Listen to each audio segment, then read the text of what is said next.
Hello, everybody! Good evening, good evening, good evening. How are you all? Hello there, Caden. Lovely to see you as always. It is a lovely Thursday, because I am here. Doesn't matter what the weather was like, how your day has been. Here now, and everything is wonderful. I am doing pretty alright. I didn't have much to do today. It's fairly just keeping things clean. I did have a bit minor PC upgrades, though I still have more to do. Hello, Evelyn. Lovely to see you. Lovely to see you. I'm doing good. I'm doing great. Great. But yeah, it's been a fairly relaxed Thursday. I was running a little late because I had to do some emergency extra food bits because half of my things. Oh, that's good to hear. That's great to hear. Glad you've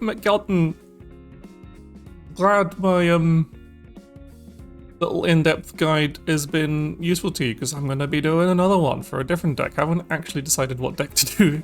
Oh yeah, I was going to probably going to pick something I know reasonably well.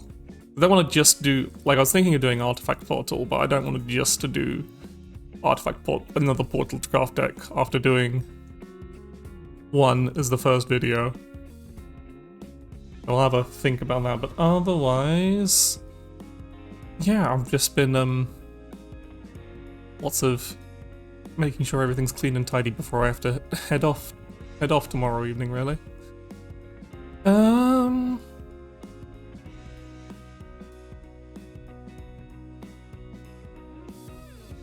Yeah, that works for, that definitely works for a lower cost, lower end deck until you can get the full set of Orcuses. Because yeah, if you do accumulate.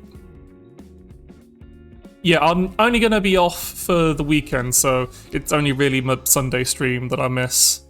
So that's why I did a stream yesterday. Just to make sure I get at least 3 streams in the week. Sorry, text, never mind. But yeah, no, I'm just nothing major, just visiting family.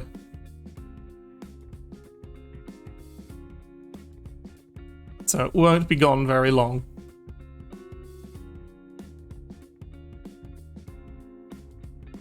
But yeah, well, as probably good time to start getting into the game. So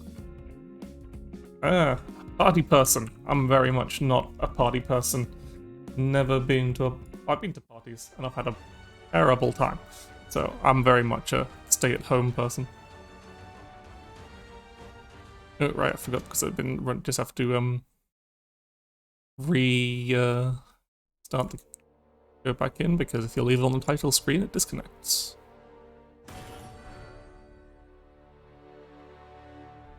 Nah, just your yearly party. Yeah, I only really go to the family stuff that isn't particularly large or wild. So, fine. Yeah, I've been playing a lot of Artifact recently. I still haven't actually done my arena this time. And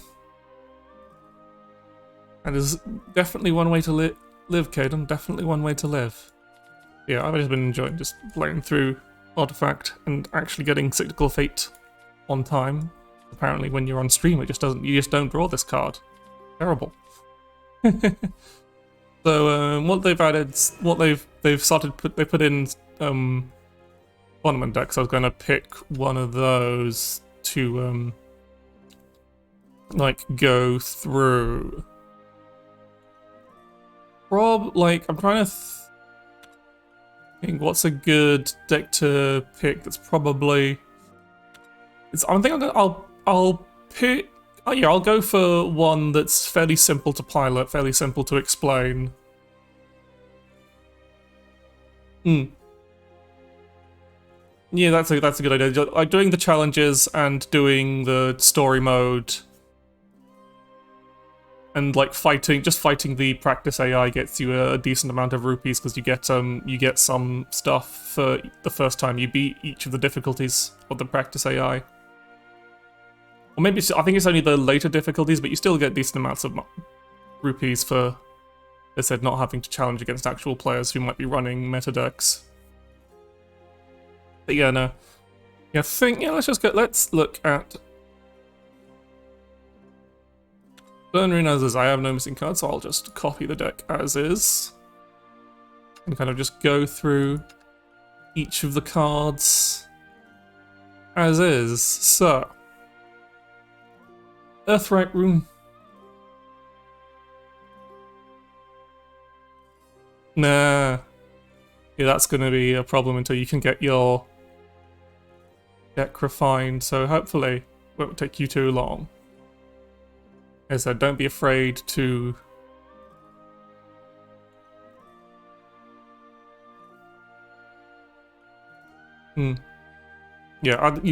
yeah, that's going to be like doing the event challenges is good, but it might be hard. It might be a bit difficult to do like the harder ones because they're obviously tuned for you having a complete deck. That's why like the expert one pretty hard to beat without a specific deck for it.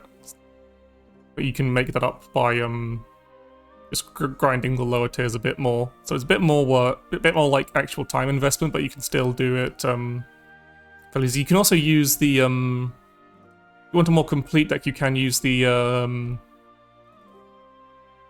temporary, well, not the temporary, the trial decks as an option. You can use any of the trial decks in the any of the AI content, so you can use those in story mode, you can use those in the challenges. Like I think the first fight in the quest mode, like the event quest. Oh yeah, that's fair. That's fair. So I remember when the set released and I looked at them, I said the chest rune was the best of the decks, but then they were really bad, and then they buffed Crystallize Haven a lot, and now Crystallize Haven is by far the best option of all the trial decks. But yeah. I don't want to kind of go through Crystallize Haven because it's a very expensive deck to like even have the core of. Like it doesn't function unless you invest a lot of vials in it. Yeah. Oh, thank you, Caden, for giving a gift sub to Evelyn. Enjoy your shiny new emotes. Thank you so much, Caden.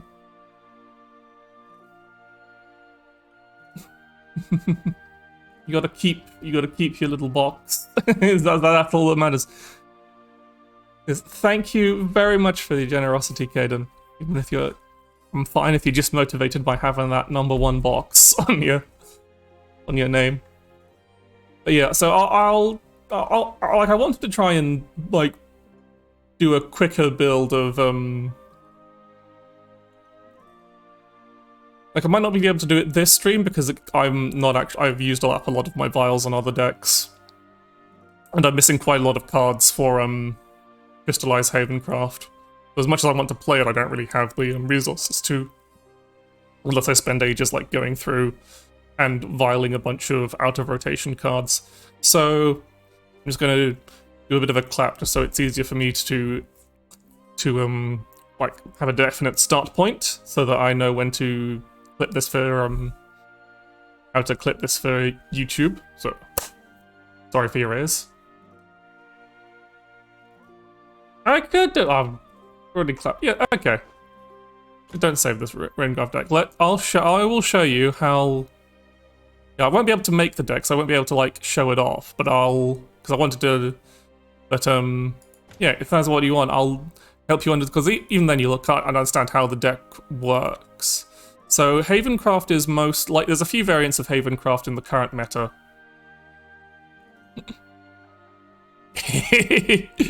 Thank you regardless, Caden. Thank you regardless. But yeah. So this is... What am I actually missing? Yeah, I need a lot more... I don't have anywhere near Vars because I'm missing. I have no Diamond Masters, I've only got one Skullfane, and I've only got 2 Holy Lightning Birds, and those are all very vital cards. So rather than like entering the deck edit screen, I'll just kind of go through the cards as I go. So this is like the kind of main Haven deck, and it's built around the new card Diamond Master. This is kind of like the core of the deck, but also not. But it is a core, like, I suppose it's kind of built around a package, but Dual Shrine's probably a better example of a core part of the deck, really. So, the Dual Shrine's a fairly simple thing. It's a one play point amulet that has no countdown, so it sticks around. Countdown is just a timer, so it ticks down every turn, and every turn it ticks down, and once it hits 0, the amulet is destroyed. And Havencraft has a lot of countdown amulets, and they're all built around. It's all built around countdown amulets that like do something when they're destroyed. But Dual Shrine is not one of them. So when you play it, you draw a card, which is pretty good for a for that it always draws you a card. And then if it sees any other Bejeweled Shrines in play, you banish it, so you can't double up on them. You can only have one Bejeweled Shrine in play, unless you have some really weird way of like cheating another one in, but I don't think there's one in rotation right now. And it can't be destroyed by effects. That was a buff they added later, so that mostly... Yeah, so the Bejeweled Shrine is built around... is based on the set that's made around the anime, so one of the characters would have definitely been using this kind of deck. That's what the archetype is based on. It's based on the anime that they built it. So there's a main conceit of... Yeah, I understood what you were going for. But yeah, it is an anime character deck. It's one of the only ones that's actually like made it properly as a meta deck. The other ones have kind of fallen down. So they might buff them up a bit more, might print some more support. So I think Chess Rune's pretty close. But anyway, I'm trying to make this a bit... I'll focus mostly on Havencraft because I'm trying to make this shorter so that when I put the highlight on YouTube, it'll be under an hour. That's my goal. So I'm looking at the timer. I want to make sure I finish this before an hour and 20 past, basically. But yeah, so the deck's built around Bejeweled Shrine essentially, and yeah, so when you play it, you draw a card, which is nice. And you can only have one in play, but so you'll play more just to... You'll play more just to draw cards, essentially, just to cycle them out of your hand, because you don't need more than one in play, and so it's just like an extra thing you do. So what the main thing the deck does when an allied follow is making followers who have both Storm and Ward, because whenever an ally follow with Storm and Ward attacks, give it +1/+1. You've played at least... So you're adding a lot of damage if you can get a lot of followers in play with Storm and Ward, and especially over several turns, because of course this is going to be sticking around. It can't be destroyed. There's only one card in the game that can banish... Well, not one card in the game, one card in the current rotation that banishes amulets, which is Spiritual Blow from... which is also a Havencraft card. So you're only going to have to worry about Spiritual Blow, like... against Control Haven, really, because this deck won't run it. But yeah, so the two things that this deck does is it wants to give like play followers with Storm and Ward and give followers Storm and Ward. It's got a few effects. I'll go through the effects that do that in a minute to get +1/+1. And also it wants to... There's a lot of cards that have this second condition, which is if you've played at least 5 cards using their Crystallize effect, which is written here, if you do not have enough play points to play a card, it may be played as an amulet instead for the Crystallize cost. And only the Crystallize effect will activate for a card played that way. So the deck is built around trying to get to at least those 5 Crystallizers very quickly, so that it gives this +1/+3 instead of +1/+1. It doesn't give you any more offensive power, but it does make your board a lot harder to deal with and can snowball very quickly. Because that's every time it attacks, so when if something attacks one turn, it gets buffed, it gets the HP buff, it's now harder for your opponent to deal with, then your opponent cannot, then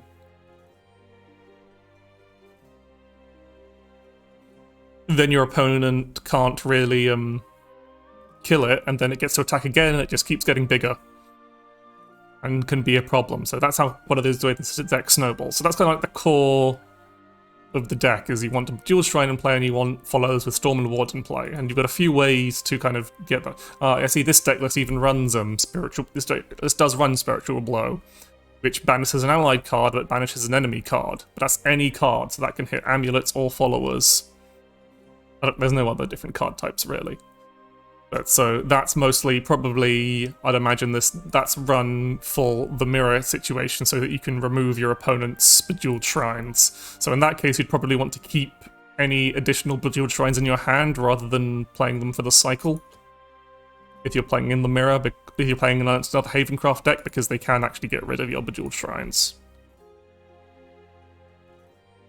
So like the next kind of cornerstone of the card is Wingy Chirpy Gemstone, which has fanfare which is simply a play point 1/1 on fanfare, gives ward to all allied followers with 2 attack or less. This does include itself, because it's only a 1 attack follower. Then if you've played at least 5 cards using the crystallize effects, this match gives them Storm. So this is kind of like one of your main ways of giving your followers Storm and Ward so that they get the synergy with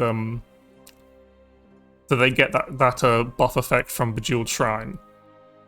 And then the third kind of part of this package is Diamond Master, which has a lot of nasty abilities. The first one being its strike ability, just because its strike ability keyword abilities are always put up first on the board. First of all, it's a 2 play point 2/2 that can't be destroyed by effects. That's just its base stat. When it has when it's strike, which is when it attacks, it can be followers or leaders. Doesn't matter what it's attacking, as long as she is attacking, this effect happens. And it happens before damage happens. It feels like if the follower has Storm and Ward, destroy all enemy followers. So if you give this Diamond Master Storm and Ward, she blows up your enemy's entire board apart from things that can't be destroyed, which includes her Diamond Master herself. Well, it includes like an enemy Diamond Master, but there's other other followers that also have effects similar to these, so she won't blow those up. But also, once on each of your turns, when this follower gains Storm, give Storm to a random allied follower that doesn't have Storm, and you do the same for Ward. So what this means is you can give Storm and Ward to... Whilst Chirpy only gives Storm and Ward to things that have like low base attack, or low attack at the time when you play it, Diamond Master can give Storm and Ward... Storm specifically, but Storm and Ward is both very good to much bigger followers, and there's a couple of larger follower options in the deck. And then like your final way of giving Storm and Ward to your followers is like a backup for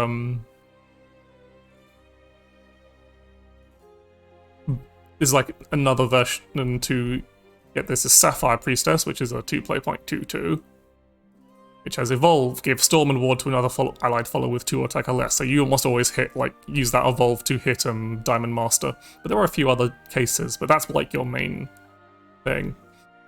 Also, if you have an amulet in play, which you almost certainly will in this deck, even if it's not the Bejeweled Shrine, it can quite easily be any of your crystallized amulets, any of your crystallized effects.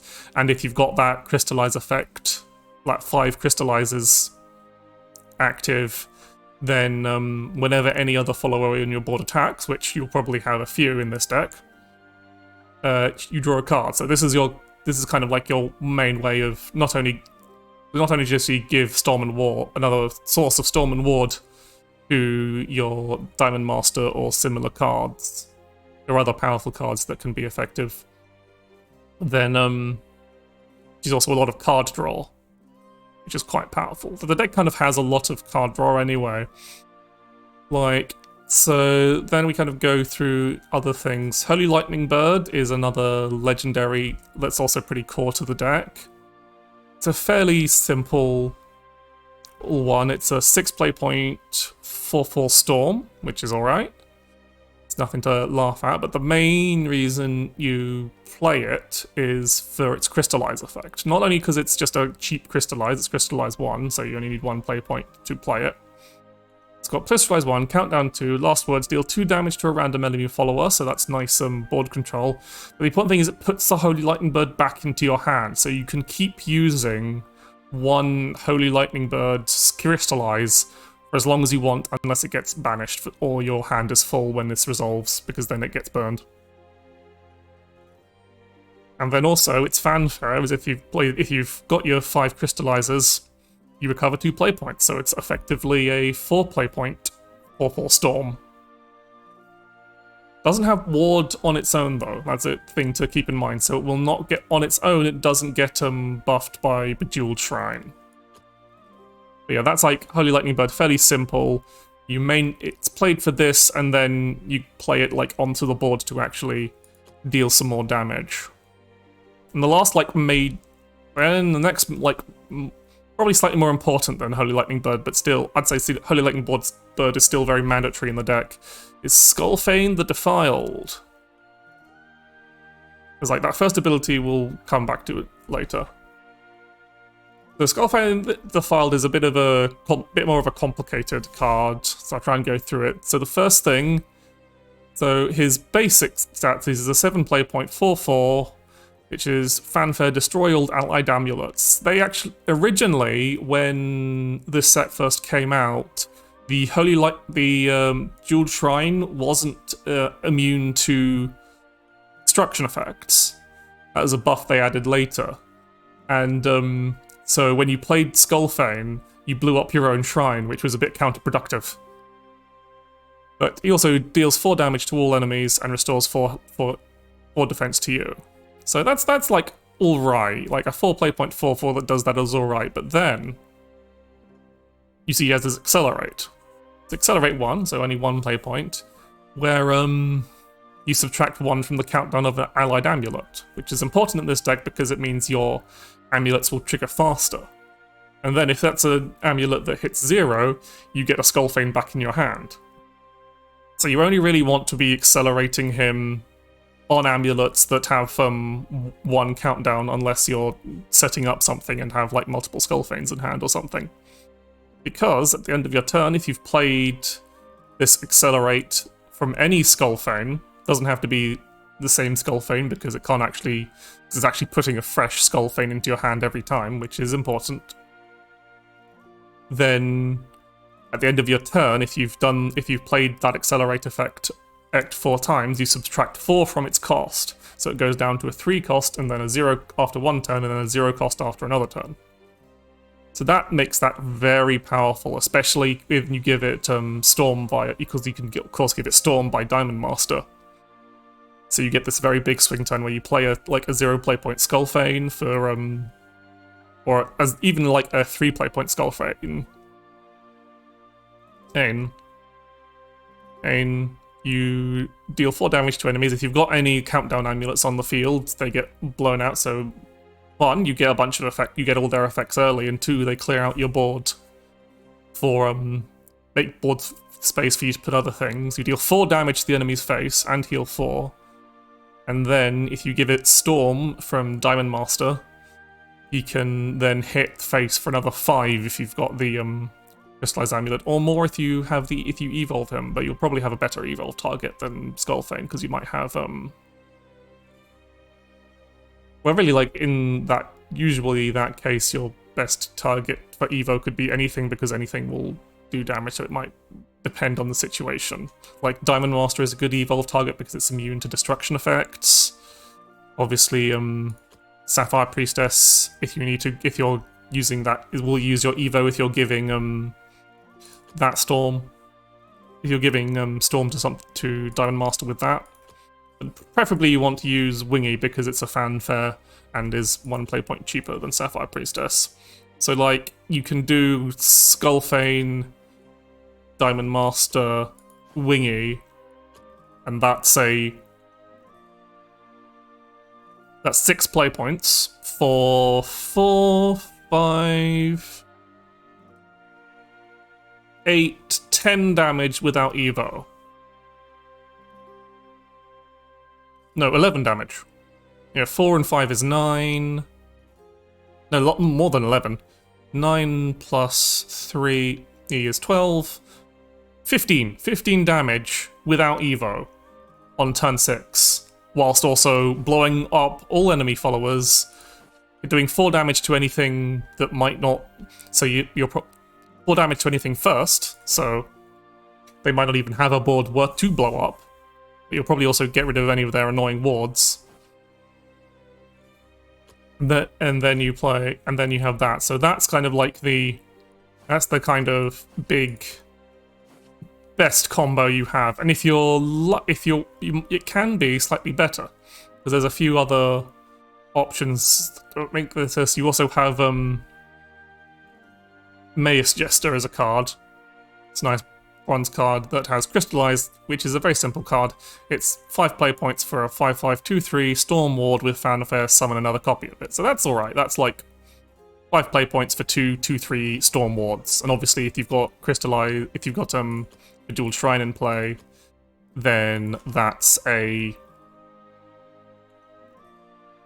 lot. That's like 6. That's 2, and that's like 2/3/6 Storm Wards for 5 play points, which is fine. But what'd be good, what it does also have is this Crystallize 1 with Countdown 3, with Last Words summon a single Magus Jester. So that summons just 1, 2, 3, because of course it doesn't proc the Fanfare because it's been summoned by an effect not played from your hand. So obviously if you have 1 or 2 of those in play, and then before you play Skullfane on your next turn, then you're going to blow up those Crystallizers, you're going to summon a Magus Jester or even 2. Actually no, you only want 1 because if you summon 2 then you run out of board space. So you only want, so that's the thing to consider, is the Dual Shrine does take up a board space, so you've only usually got 4 board slots full at any one time. But yeah, so you'll play your Skullfiend, and you can pop up Magus Gesture as well, and then you play Diamond Master into Chirpy. Diamond Master will always... Whoops, didn't mean to... Whoops, went back too far. We can... Whoops.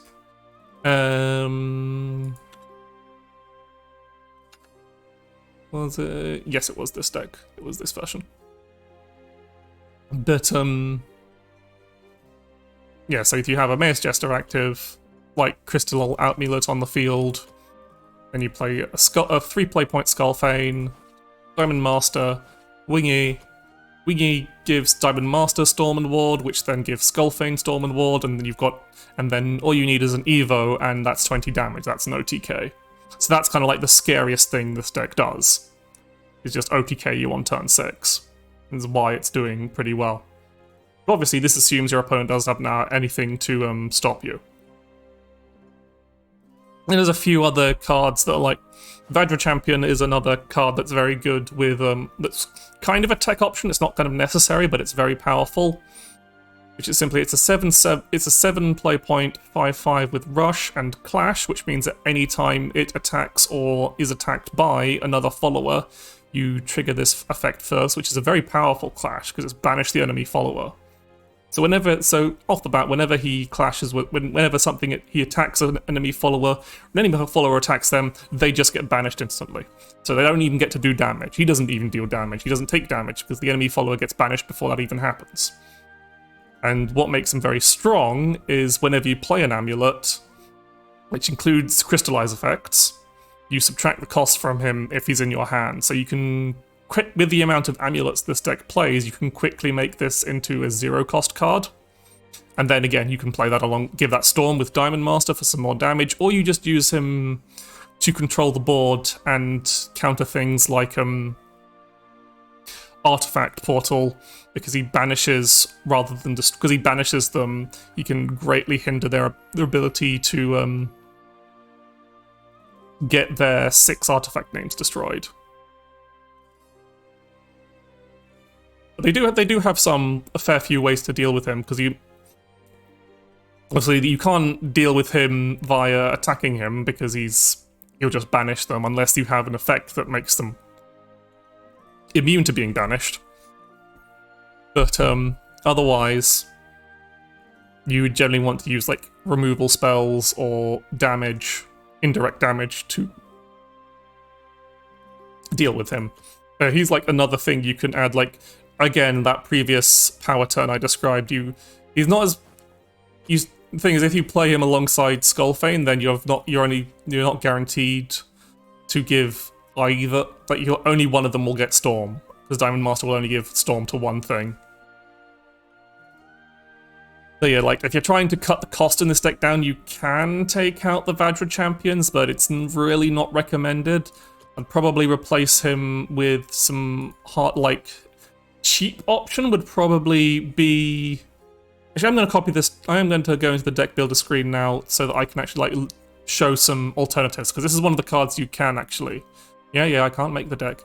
So if I was going to remove him, if I was going to like try and cut down, I'd probably just replace him with some more cheap banish. Like, it's not great, but it's still...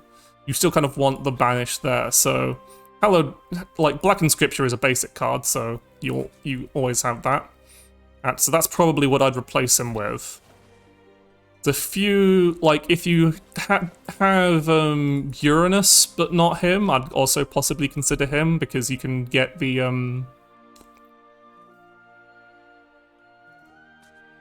Diamond Master... Diamond Master does hit neutral followers, so you can use him to... Like, Uranus can be not a bad choice in this deck regardless, just as a weird alternate use. So you could probably, replace... If you have Uranus, because he's a neutral card, and thus you can put in more decks, and honestly he's a very useful card to just have. If you need Banish in your deck, it's hard to go wrong. But yeah, I can see how he can like extend your damage a lot, because he's a 6/6 after he gets that free Evo. But you have to be in that condition of having 20 cards or less to Evo him at all, because otherwise you just can't. And he doesn't have the strike effect when he's not Evo'd. But if you can give him, if you do get into a situation where he does have the Evo, and you do give him Storm from Diamond Master, then he will deal a lot of damage, because he'll deal 3 damage to the enemy leader from his strike effect. But less than 5 cards in your deck is only really going to happen if you get bar hard, but this deck is far too aggressive to really think about even getting bar hard if you're... But it's a possible consideration.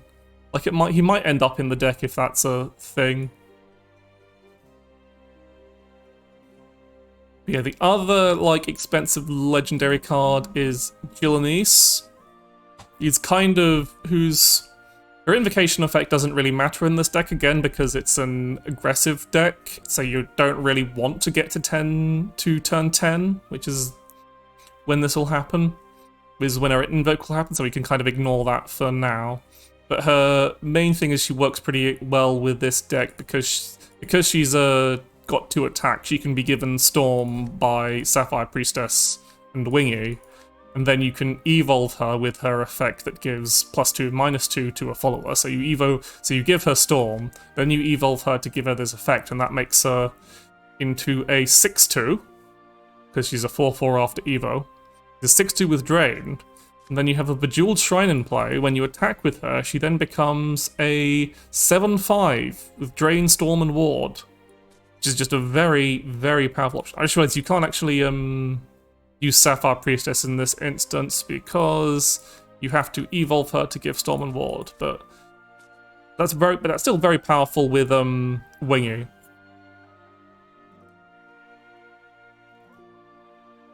But yeah, Gillenese, if you want, as I said, as an option to make the deck a bit cheaper if you don't have Gillenese, which is she's still worth getting because, again, neutral and a fairly solid card, especially in kind of mid-range slower decks, because she can offer she's a lot of flexibility, and this invoke is basically a late backup win condition, because there's very few people, because Ravenous Sweetness is a 0 play point spell that deals 5 damage to them, heals you for 5 damage, you draw 5 cards, and your opponent discards 5 cards at the start of their turn. It's one of the few effects that can actually make your opponent discard cards. And that's like... that effect is the devastating part that means that usually wins you the game on the spot, because your opponent will then basically have no hand, and they might not have... or have basically nothing unless they've got a board on the... they've already got a board already that you haven't been able to deal with. But yeah, Jillanese is like another good neutral legendary. Because she's... first, her 2-point play point 2/2 with Drain is alright. But the main thing is her evolve, because it gives +2, -2. So that's to elaborate on that, that's +2 attack, -2 defense. So she can use that to either buff herself to make her a 6/2 Drain, which can use to trade out for some much higher cost followers. So she can on her own deal with like a lot of beefier followers. Whilst also it and then that she has Drain that heals you for 6, so she can be a very useful tool against aggro decks. Or you can just use the -2 effect to kill something, like a small thing that might otherwise be annoying to kill, like it might be immune to damage, which that circumvents quite handily. But yeah, I don't really know what you'd replace Jillanese for, because you kind of want something... like I've seen the other deck lists is replacing her with a other versions of the deck list replacing her with Metatron, but again, that's not a legendary. Again, a very useful one. I think I've gone over Metatron before in the when I was talking about puppets, but it's basically 2 play point 1 forward with this nice little fanfare and ramps if you're going second, effectively. If you evolve her and you're going second on your turn 4. Usually does not ramp on any other turns, because then, unless your opponent is much lower on play points than you, or you have a way of play point recovery. So yeah, so that's like all the legendaries. The rest of the cards are fairly simple. Cursed Maiden is another effect that reduces 1 from the countdown of an amulet, and also... so that's a similar effect to Skullfane's Accelerate, though you can be a bit more liberal with it, because she doesn't need them to hit 0 immediately. So like once in each of your turns, when an amulet is destroyed, put a random follower with Crystallize or an amulet with Countdown from your deck into your hand. This deck runs no amulets with Countdown. Everything is followers that have Crystallize. So she's just a good way of tutoring out for more Crystallized cards to make that reliable, while also accelerating your countdowns to have your effects go off sooner. Spiritual Blow, as I've said, is mostly for the mirror. So you'll basically sacrifice a card on the board, which could be a Bejeweled Shrine of your own if you've got another one in hand. It'll probably be, but also could be like any amulet, like a Thunder God of the Tempest, which is a nice little versatile card. You mostly play him for most of the deck, you play him for the Crystallize, which is a simple Crystallize 1, Countdown 1 that draws you a card when it pops. And again, that's very good with Skullfane, because you can play that for 1, then you've immediately got a amulet with Countdown 1 on that turn that you can then hit with Skullfane. What makes it a bit clunky is he has this Accelerate 3, which is destroy an enemy amulet, which again can be useful. And hey Daku, we're just having a little in-depth analysis of a Crystallized Havencraft. So I'm kind of like trying to keep this short so that people on YouTube will want to watch it. So sorry that it is. He's also a Stormward follower, but he's a 7 play point 1 with no way of reducing his cost, so he's not that. You won't really ever play him as a follower, there's no point really holding on to him. But sometimes he'll be the thing that wins you the matches. Agent of the Gods is another simple Crystallize. You will never play this as the follower. Yeah, that's kind of like the beauty of the kind of digital format of the deck, is you don't have to worry about actual space on the cards. I know Yu-Gi-Oh! Doesn't really care, it just crammed the space all in there. But now you can literally just have all the words that you want. And it's possibly a bit more manageable because it's, I have not, Daku, I have not. As I said, I'm still going through this deck, so I'll come back to questions in a bit later once I'm finished. But yeah. So Agent of the Gods is a card you will never play for its actual card, because it doesn't really synergize with the deck at all. And it's a 9 cost, so if you're playing this deck, again, I've said many times, it's a very aggressive deck. If you get to turn 9, you're probably having a bad time, and you've probably already lost. But you might not lose. But you probably still won't play Agent of the Gods for 9 unless you're absolutely desperate. But the main thing is you crystallize it. It's got Crystallize 2, Countdown 2, Fanfare, draws a card, so it's a Crystallize that cycles itself on Fanfare, which is nice. And last words, destroy a random enemy follower, so that can be useful. That is, it just keeps the board under control. Helps those things, because it's random targets, you can hit things that have ambush or can't be targeted normally. The hitting things with ambush is important because there's a Cosmos Fang in Forest, which is a nasty follower with ambush that you really can't leave around for a turn. But you can also deal with Cosmos Fang by Diamond Master blowing up all their followers as well, so that is an option. Emerald Maiden is another card played almost exclusively for the Crystallize, which is it's kind of a recurring effect in Havencraft. This is a Sacred Plea was the original form of this, so it's just it was a 1 play point Haven Amulet, countdown 3, and last words, draw 2 cards. So this is just that in crystallized form, and it also has this body, which again you probably won't play, but it is kind of useful. It's a 2/4 ward for 6, that's Fanfare summons a 3/5 rush, and whenever another Havencraft follower comes into play, you give it ward. So you probably won't play this, but in a pinch can be quite handy, like, because of course you can give ward to a low-cost Vadra champion or 0-cost Skullfane. Again, you'll mostly only do that in a kind of like desperate situation. Almost not any other time you'll want to play it for the Crystallize, because again, the deck is built around crystallizing, getting your Crystallize count up as much as possible. Right, I think that's the deck. But yeah, it's a very hard deck to kind of. It is an expensive-ish deck. Like, there are more expensive decks, but there are also less expensive decks. And, but yeah, so it's a very aggressive deck. I can't do, as I said, I don't have the vials or the cards to make it, so I can't really show you a little demonstration of it. Because again, you really need the 3 Skullfanes and the 3 Diamond Masters at minimum. 2 Holy Lightning Birds you can probably do.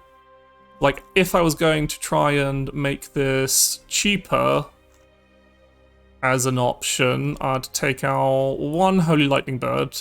You really want 3, but you can survive with 2. As long as you have at least 1 in your hand, you can loop it with this Crystallize, but it's also very important to get this in your hand early, which is why you really want 3 of them. Yeah, I can see why you'd run 2, but I can also see why you run 3. Like, 2's probably is fine, whilst 3 is, like, you want to be absolutely safe. You want to ensure you have it in your early hand. Then the only other cards you can really cut to make this cheaper is... I'll have a look to see if there's some other options to Jill. I don't know what I can put instead of Jilneys. I'll come back to that in a second. So I'd take out this. Again, Vadra Champions, you'd probably at least want 1, but you can do with 0. It is possible if you're really running on a budget. So if we're trying to cut down its cost as much as possible, that's kind of what you can take out. You don't want more than 2 Spiritual Blows, even if it's an easy way to fill your deck, because it's literally just a tech card for the mirror. Like, it can be useful in other situations, but you're 90% of the time you just want it so you can remove your opponent's Bejeweled Shrine if they're playing the same deck. So Hierophant's Implements is a... I'd say you could probably... we can reduce the cost by... It's not a great idea. I would not recommend this, but you can replace with Hierophant's Implements. But it is strictly worse because it only draws a card and it's tutors. It's not a crystallize. But yeah, I would... In fact, yeah, I'm going to say that's a really bad idea. I would not run this without 3 Cursed Maidens. She's very important to the deck. So yeah, what can we do to fill up? So to replace Jilanese, I'd probably use Guiding Bellringer Angel. Just because she's a very good 2-drop, especially as a filler. That doesn't mean... and if you do have a lot of cards in your hand, you can give her Storm and then evolve her. Like, you can give her Storm from Wingy, and then evolve her, and that can hit for decently well. Like, again, it's not great because she already has Ward, and Wingy, you want something that doesn't have either, so that you get you're getting more value out of it. But as I said, if you're desperately trying to reduce the budget, again, it's also a gold, which not great. Let's see, what can... Like, Angel of Adjudication is another potential other option. Just as a 2-drop, but it's not a great one. Clarion Painter, really no. Yeah, it's hard. We were still replacing... Like, maybe an Ambitious Goblin Mage, but there's not really anything in the deck you'd really want to tuck, so no. The 2/2 that evolves with 5 cards in play. Is that a new card? I don't remember that.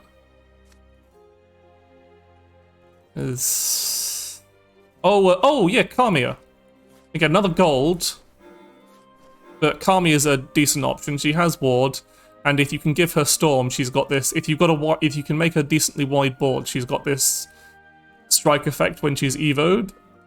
I'll explain Kamiya. I'll start from the top. So she's a 2 play point 2/2 ward with fanfare. If you have 3 or 4 allied cards in play, which includes herself. So if you've only got 2 in play and you play her, this effect triggers. You draw a card. But if you're 5, you evolve her instead. These are she evolves instead. These are mutually exclusive, so obviously it's only 3 or 4. If you have 5, she just evolves, you don't draw a card. But her evolve is quite powerful because she has this strike effect, which is she buffs all your other allied followers by 1. So that can make some pretty strong boards. So yeah, if we're replacing a legendary for a gold here, which again, not the best in terms of getting absolute cheapness.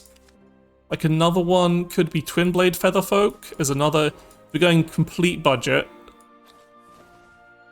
Twinblade Featherfolk also synergizes with reducing your amulet cooldowns. And then he can be used as removal, but again, not a great option.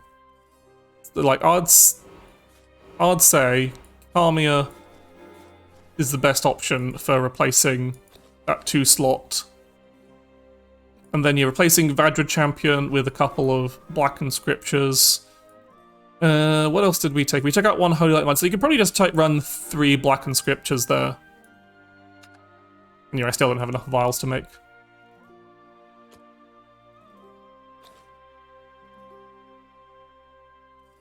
Oh, Adherent, do you mean? Yeah, Adherent is another good option. And it's if you at the end of the turn, if you didn't. So yeah, if we're going to Adherent is a good option to use, though it's a bit counterintuitive, I think, because its effect only triggers if it hasn't attacked, and if you want to give it Storm, that stops that effect from happening. So obviously, if you could just play it as a 2/2, that's fine because it won't attack on that turn.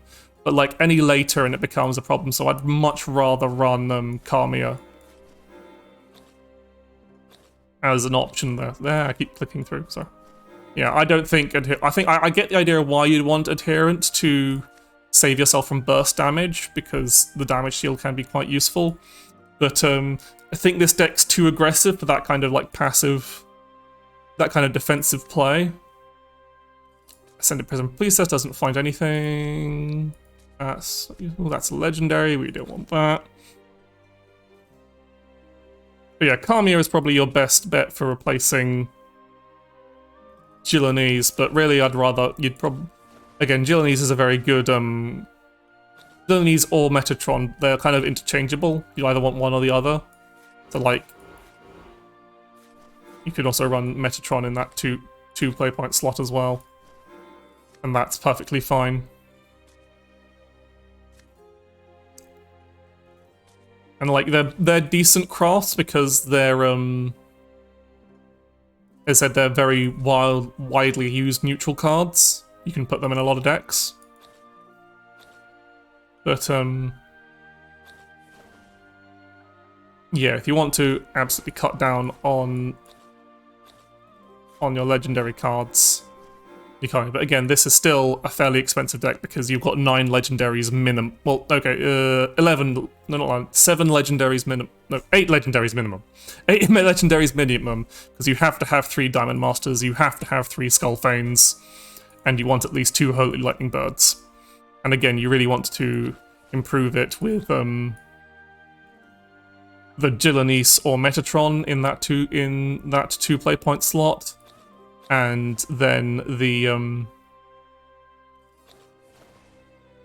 and then Vajra Champion instead of these Blackened Scriptures.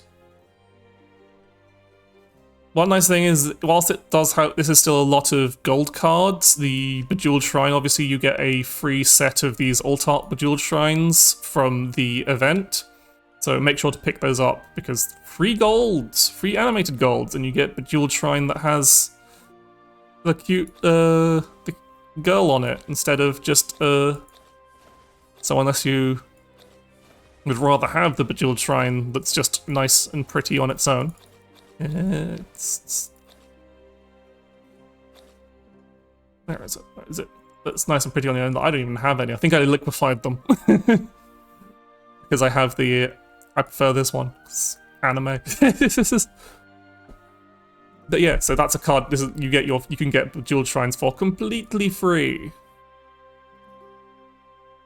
Not so much with any others. I know, like, this isn't a free one. This is one of the alt art ones you can pull in the pack, the wingies. But yeah. So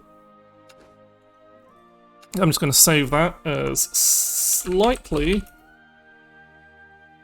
Yeah, that is how you spell slightly. Budget. Crystallize. 2 L's on crystallize, I think. I don't care if that's wrong. It's my stream, my deck. And yeah, so that was, sorry if I hit the microphone with that clap. That was, doesn't even fit on the deck screen, so kind of pointless. Or just let you budget crystal. So yeah, that was my deck, in-depth deck look for today.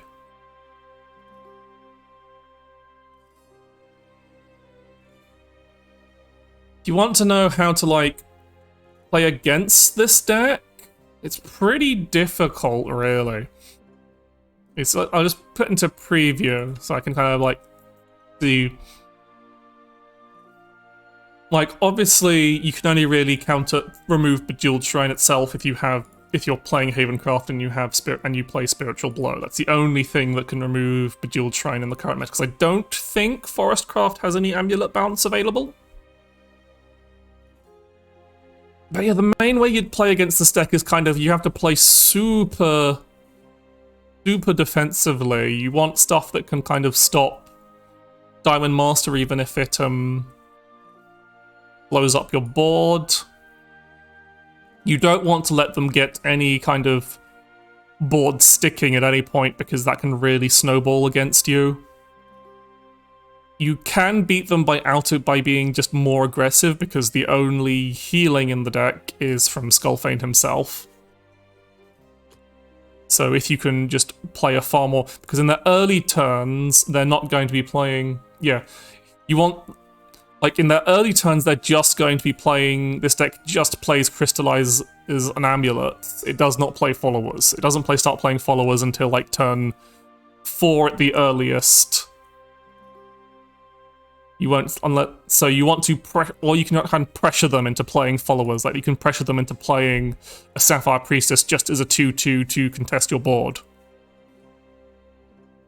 So yeah, you want to have an aggressive board that they can't just remove with Holy Lightning Birds and Agents of the Gods, and in this case, Blackened Scriptures. Because otherwise, the only real follower they'll be playing on the early turns is Cursed Maiden, which is just a 1/1. But you can kind of play wide boards kind of go well against them. So like playing puppets, for example, a good way to deal with them is just going out for a wide board of puppets, preferably with like checking the budget model deck I made last time with the Blossoming Flower Doll to make some wide boards early on. Also, Artifact can make some pretty wide boards with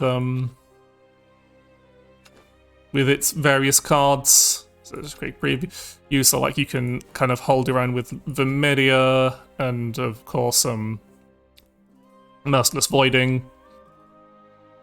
Like Shion's been included as a way to kind of like stop it dead in its tracks because she doesn't take damage from effects, so she doesn't get hit by Skullfane, and she can't be destroyed or banished by effects, so she can't be blown up by the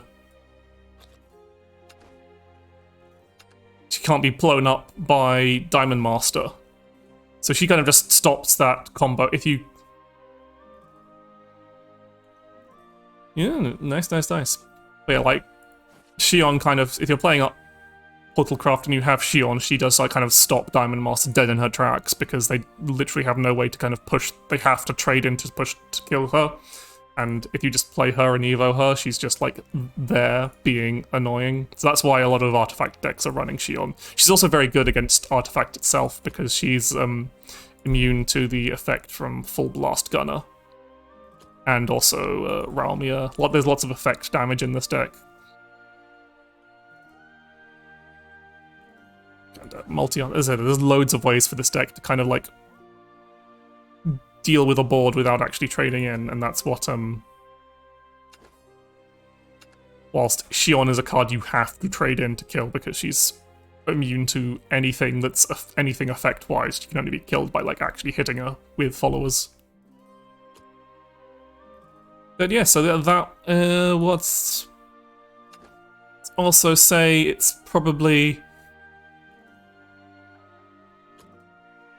a bit weak to, if you can somehow do it, you can probably.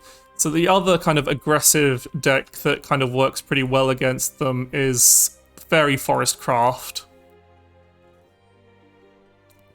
Because again, it can make a very scary wide board that they can't really deal with, and then you either buff that board with Forest Merchant, or you play Nobilis, and then even when they blow up all your fairies, they then deal 2 points to your opponent, and then they just take a whole load of damage. And worst comes to worst, you can Cosmos Fang their board, and then suddenly they're like, I'm stuck with a full cost, like if they play a Skullfane and they don't quite kill you, and you can play Cosmos Fang, evolve her, and then they're stuck with the full cost Skullfane, because it won't be discounted until the end of their turn. But mostly you'd just be playing like very aggressive early cards like Phantom Bloom Predator and Forest Merchant and just all the little 1/1s, so the fairies and the aqua fairies and all that stuff, to just kind of like pressure them down before they can really do anything, because the deck doesn't have any AoE until its Skullfane turn. Its only board clears are Skullfane and its only board clears are Skullfane and Diamond Master. It has everything else has to be done by like actually playing singular cards. Yeah, obviously I don't have a Handless Blood deck because I don't like playing it, but Handless Blood is also very good for it, because again it's just such an aggressive deck that just kills them before they can do anything really. And they don't have, and again, they're very hard for them to contest Handless Blood's board. Though, on the flip side, they don't really play enough followers for Handless Blood to, like, play some of their kit. So, it can be hard getting to your getting to your handler state, essentially. But yes, okay, I've gotten under time, that's under an hour, so excellent. That will go up on YouTube soon, like probably tomorrow morning. Or tonight, depends how I'm feeling. So, with that done, let's do some last minute Grand Prixing. I've already, at least, as I posted on Twitter the other day, I've already done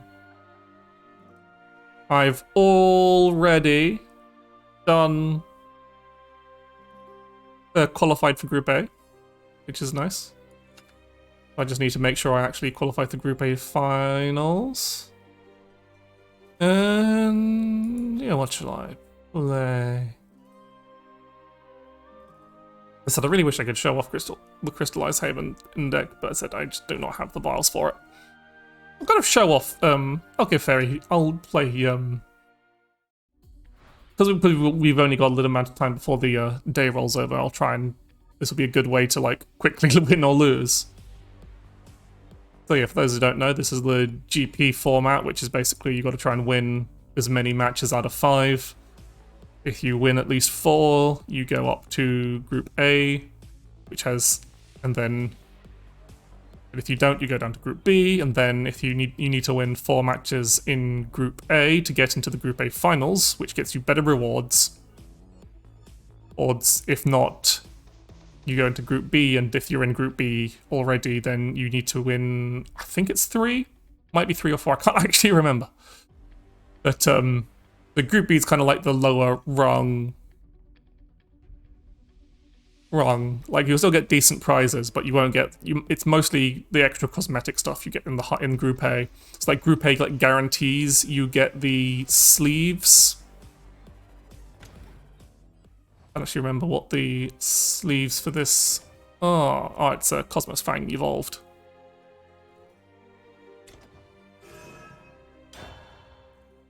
But yeah, so you have to pick a deck and try and win 5 matches with it. So we're playing the Fairy Forest craft. Very aggressive in this meta. All about playing a fast and wide early board and hitting your opponent in the face with it. Using effects like Nobilis and Forest Merchant to buff your wide boards. It's got a few options though. You can go for a slightly more mid-range approach against decks that your early approach isn't going to work that well against.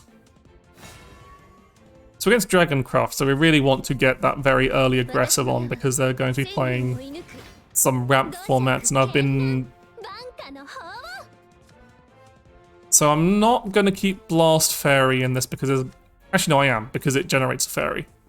And I want to play as much board as possible. And like they're unlikely to remove it, so that when I do get a Forest Merchant in play with the buff, this. So that's a pretty good start. Autumn Leaf Man's a pretty powerful card in this deck. There's a lot of effect damage going around. So if you have a card that blocks the effect damage, you're doing pretty well. Again, I'm trying to put pressure on, so I'll probably just play this Rain as a 2/2, unless I get a better option. I'll play the Rain as a 2/2. I'm kind of wanting to hold on to these Forest Merchants until I can play 2 cards before them, so I want to hold on to this Autumn Leaf Man and Fairy. But that's fine, this Blast Fairy is actually quite good here, because even though she does 0 damage, she bumps off the shield, and that's actually a very good pull indeed, because then I can shoot that off with Blast Fairy. Push some 2 damage, and then I'll play one of these Forest Merchants for now. And I might have just board locked myself, whoops. I have made a mistake. Yep, I made a bit of a mistake, whoops. Okay, well I'll play this at the very least, so now I've got a bunch of fairies in hand. But yeah, I made a mistake of accidentally, I shouldn't have played the Blast Fairy. But they're going to start clearing my board now, so as long as I've got something left on board. Yeah, so they're only going to remove a few things, so I should be fine. That's pretty good that it hit one of the 0-1s.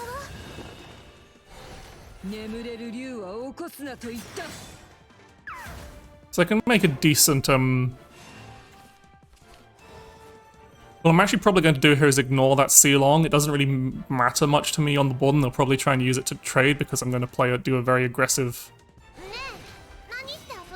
play here, so... I'm actually going to... Nah, I'm just going to do the basic... I'm not going to...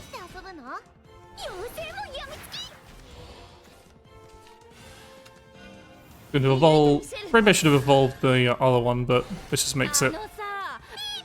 But I'm basically just doing this to put pressure on and make them trade rather than hit me in the face.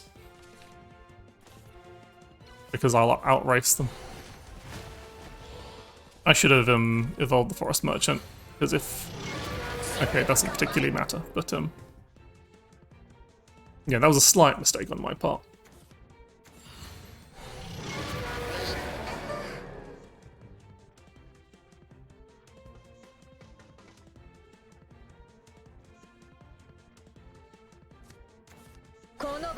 Yeah, there's the board clear. That's a bit of a problem. Forgot about Ethica. So not drawing Nobilis. Yeah, I really should have evolved the other thing. Okay. There's a bit of a problem. I'm gonna do... fuck! Why did I have to draw that, like, right now? That's really annoying. Okay, I have to play a bit defensively this turn, but hopefully it means I can be And because I do have to use... Oh! No, I can do this. So I won't get to evolve Nobilis, but I will get to push some more damage this turn.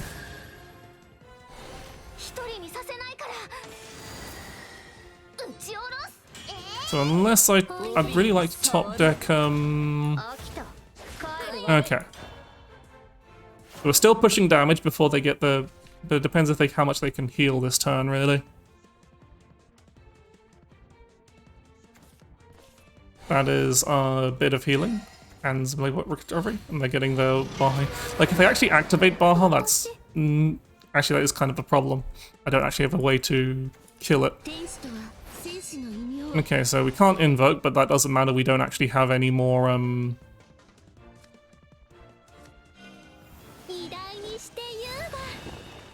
Interesting use of Evo. They really do not want a fairy in play. Oh, they want to use the Evo Evolve to get the... this is bad. I think we have lost because that is a problem. That is a lot of healing. Fuck. That's all I've got to say.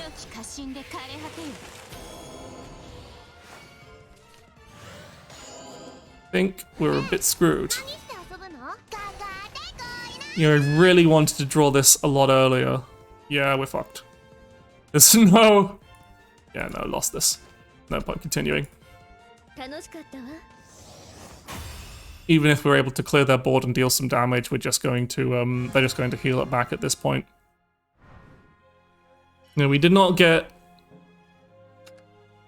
I think board locking myself was a bit of a mistake there, but also just, I didn't draw enough key cards. I didn't draw Cosmos Fang, didn't draw a lot, really. But Cosmos Fang wouldn't really be a thing. Cosmos Fang would be our main thing. What I really needed was, Pierce Eye to get another Evolve. Because we could have Pierce Eyed, then played Nobilis, we would have been in a lot, and Evolved her, we would have been in a lot better spot. And also done some damage there. But alas...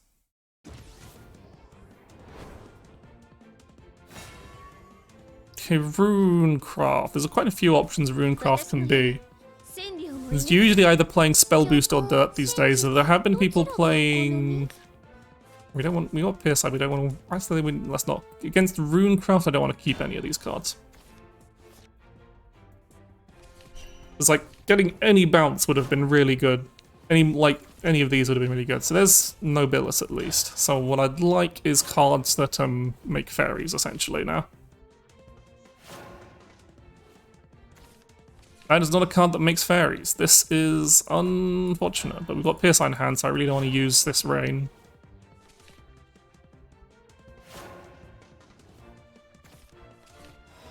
Okay, I'm just gonna do this because I really need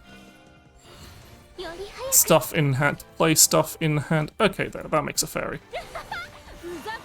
Would have been nice, preferable to have that previous turn, but I'll take what I can get.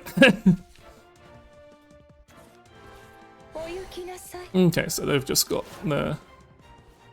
How much they're probably... Okay, so...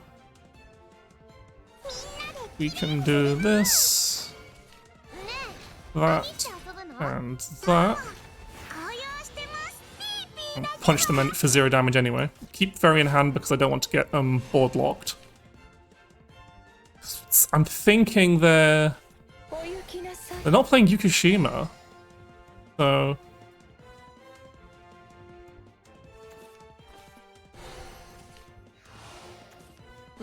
And they're kind of just playing Spell Boost, okay.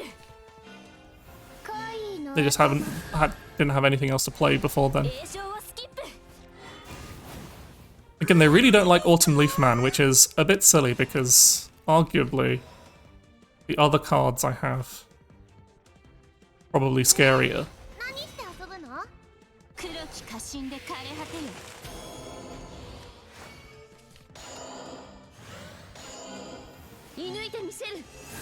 So... Probably didn't need to evolve there. I'm going to do this to make space and kind of just push more aggressively.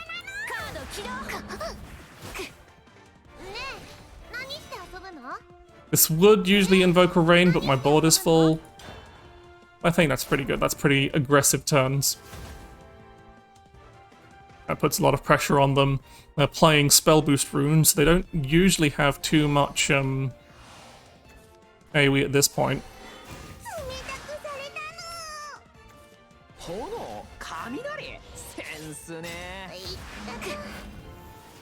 Like, counter magic only stops one hit, really. So they're taking a lot of damage here, even if they are clearing my board. They can't even... Well, that's currently Greater Will, so it doesn't actually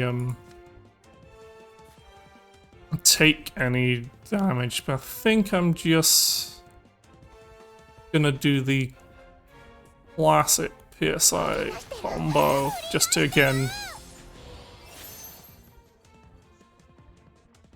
Like I said, we don't have any targets for Phantom Bloom, so it would have been nice if we had at least one fairy still up, but alas. I'll use that another time. And then, yeah, we can get a double evolve, which will clear off him and ping them a couple of times.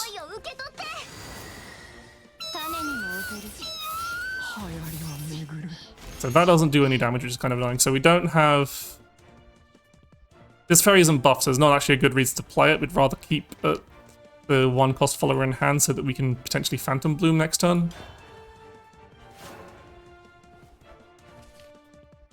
What are they going to do? They're going to try and drop...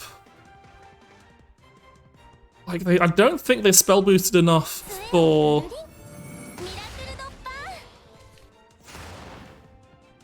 Yeah, my board's beefy enough that the ping from Meltina doesn't actually... They're drawing a lot of cards, which is a bit scary. Of course, Meltina can banish. If I evo now, she gets some... Orchestral Mage. Okay, so they're not buffing it heavily, I hope. Oh no, they're trading, that's even better. They're not even removing Rain, that might be... Okay, the question is, can we kill? We've had 10 followers leave play, so Tamlin is a 4-4 with Storm. So this is going face regardless. We've got 4-4 with Storm for 3 is more than a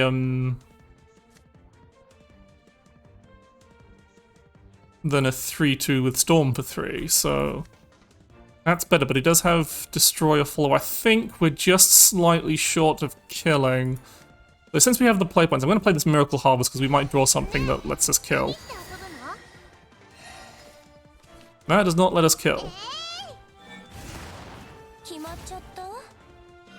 I'm going to do that.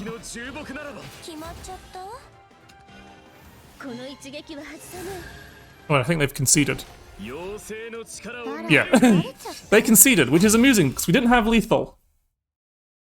But I guess they didn't have anything in hand.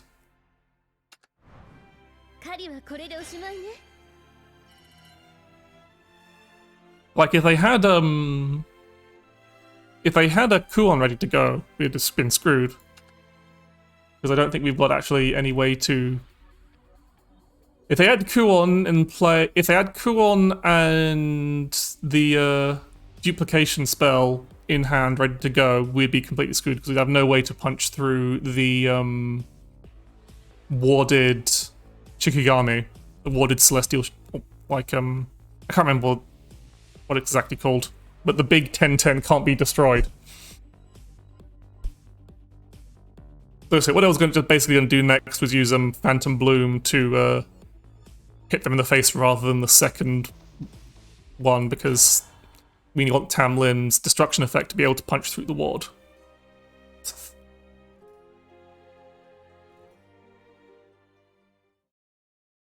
I'm going to move myself just a little. I need to make up another.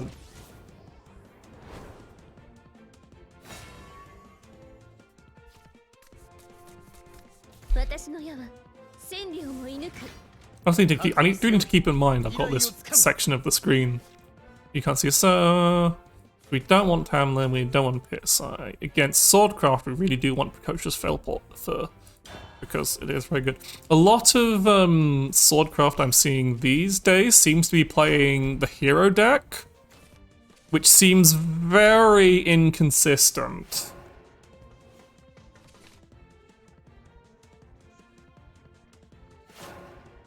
They don't have anything on turn 1, which is pretty good for us, so I'm actually just going to cycle this Forest Merchant and hope it survives. Like, this is basically a gamble on, does this Forest Merchant stick around? If so, I'll be able to bounce it, and that's very good. Okay, so that's slightly annoying, so we can't hit face. So they're playing, I guess, Commander Sword? Interesting.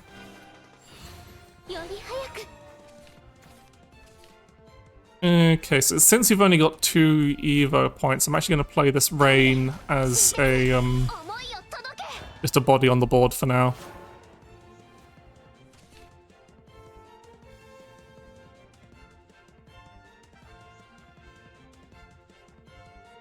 And I'll probably...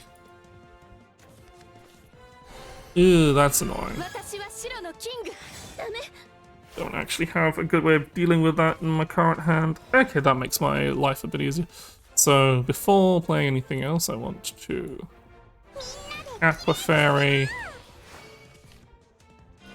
I might just not give them anything to clash into there.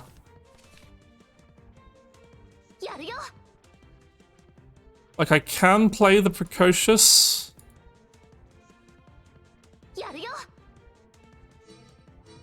But it does give them something to clash into and generate a follower, but it also draws me a card, and I would really like to draw a card. Yeah, I'm gonna do this, because I still don't have, Autumn Leaf Man isn't worth playing here, so I'll just play Aqua Fairy. And, potentially overdraw, whoops.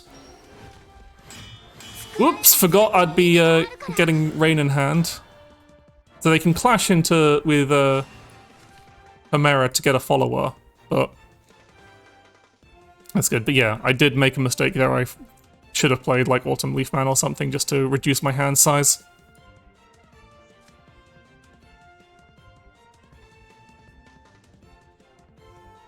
But what I'll probably do...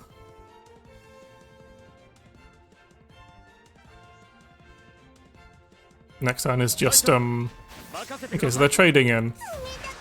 So hopefully we don't burn anything important like, Nobilis.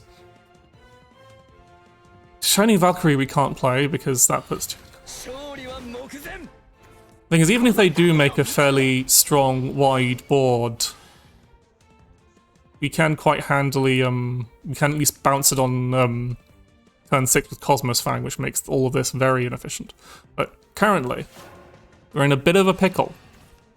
Okay, that wasn't too bad of an evo, and we've got this... We can reduce our hand size down a bit this turn. So, how do I want to do this? So first let's play this. And I'm going to get rid of that whilst their board is still full so they don't get the additional follower. Then I think I'm going to... I don't want to avoid playing Fairy, so if I Rain... Yeah, I Rain and Forest Merchant. We've got... And then I evolve the Forest Merchant with Rain. Probably should have played the Autumn Leaf Man first.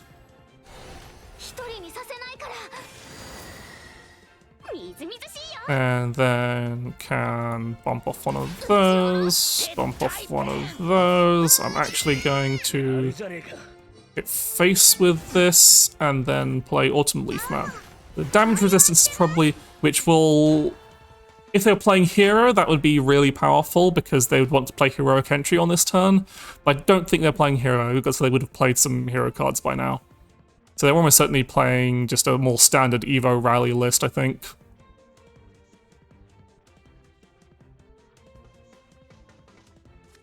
But if they play Musketeer's Vow, we've got Cosmos Fang to counter it, essentially.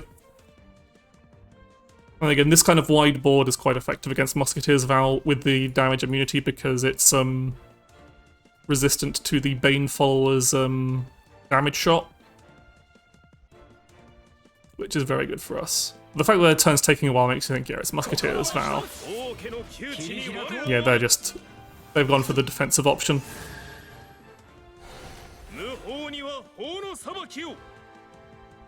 So he'll take out Rain, I'm pretty damn sure, unless they're very bad. But they don't have a great, yeah, takes out Rain. And how else do they? That one had a damage shield. That's one of the reasons why I traded, because he still has the damage shield up. Okay. I'm on 8 followers left play so far. Ooh, Pierce Eyes are very good here.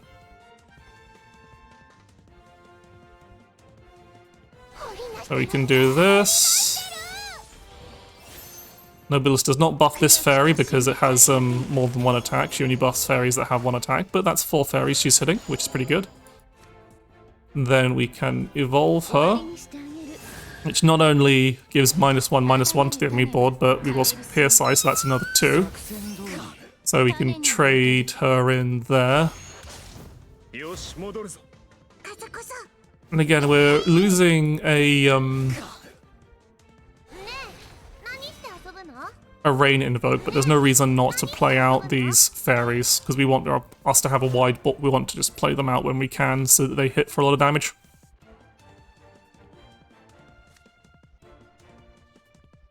And if we're lucky, we can do a fairly powerful Shining Valkyrie turn next turn. Also, Tamlin will be active next turn. Trying to think if Swordcraft has any answer to Cosmos Fang. That's another thing I could play. Trying to think if Swordcraft has random damage effects. Got Kagamitsu. But that's not an active Kagamitsu, which is important. Their rally is not 10 yet. Do you not realize he was not at rally 10? Is he going to manually evolve the Kagamitsu even though that's also not going to be active? Metatron, okay.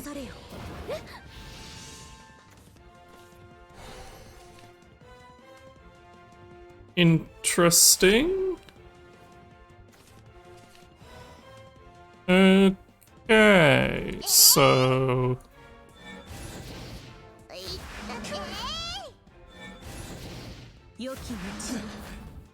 Right, what's the best? I think Shining Valkyrie. For every 2 allied fairies at hand. So Shining Valkyrie will get... So first, I'm just trying to think how we can... First, I'm pretty sure. Oh yeah, Shining Valkyrie is absolutely lethal.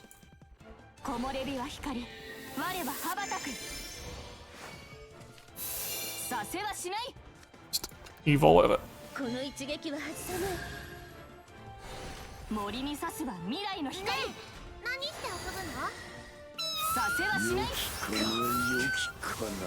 Yeah, that's probably a bit more damage than we needed to do, but... Yeah, because of course Shining Valkyrie is 2, if you have PSI on the field, Shining Valkyrie is 2 evos, because she summons a fairy and evo it. And our opponent disconnected. So now we get to the... Yep.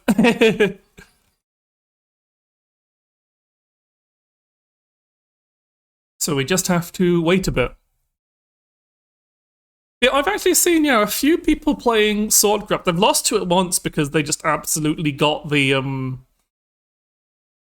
they got a turn when it was just the Valiant Fencer into 2 of the Storm ones that refund play points if you have a damage follower in hand.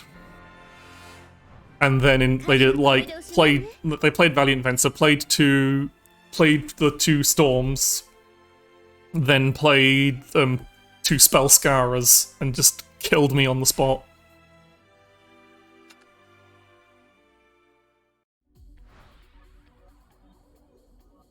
It was not great. But yeah, so that was a nice... So far, so good. With these usually kind of arena type events, you kind of want to get for the kind of tipping point of rewards is 3 wins usually. Like 2 wins kind of gets you, like whilst you get your free entry of these once per day anyway, if you can get the equivalent to like buying your way in, requires at least 2 wins. So against Havencraft, want to be very aggressive, so keep this Phantom Bloom Predator. And this is fine. It's okay. If you can get a 1-drop, that'd be great. That is not a 1-drop. This is still our best 2-drop. This Flying Mistletoe Squirrel. Yeah, this is absolutely Crystallized Haven. Yeah, my head only really covers my play points.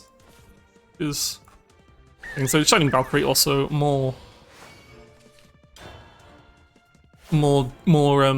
aggression. We can kind of just push forward before they actually. So yeah, there's the so we can kind of see that we can see Crystallize Haven in action here. So for this turn, I want to kind of push some damage. So I'm going to just play a fairy so that I can Phantom Bloom Predator it and push some more damage. So we really want to be very aggressive before they start going off. Not got a great option for turn 4. Might have to temp out this Tamlim. But I've got a Flying Mistletoe. Yeah, they're reducing that by 1 because they wanted to Skullfane that one anyway. Because we probably want...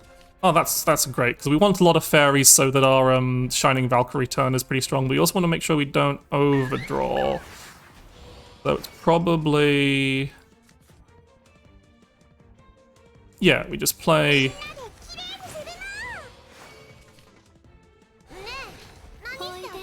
Like, I'm tempted... I'm gonna push damage. I don't care about the cards they have in their hand. I just want to hit them in the face as hard, as fast as possible.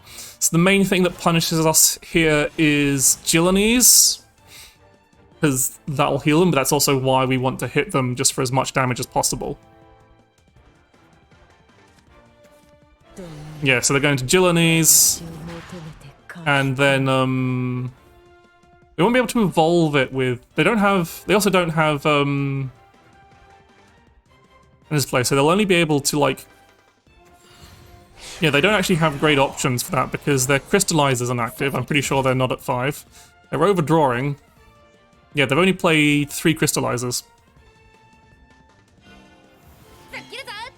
So it depends on how they actually do this Gillenese. Okay, so they're using the Gillenese to remove, so they're only healing 4.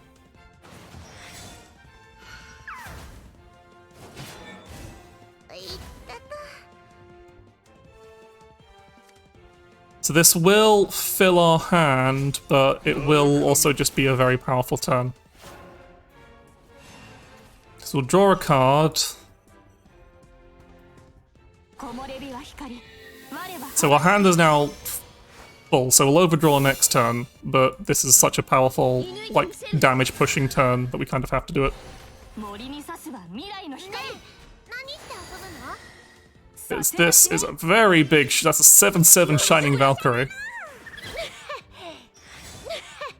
And then we can use this fairy to trade that. So yeah, not got... You have to remember, these 2 fairies have a effect from Shining Valkyrie that they ping enemy followers. And like our opponent's still not got... What's their Skullfane Accelerate? No, they've only played 3 Skullfane Accelerate, so they won't only get the discount this turn. So they can blow up my board, but that's honestly fine.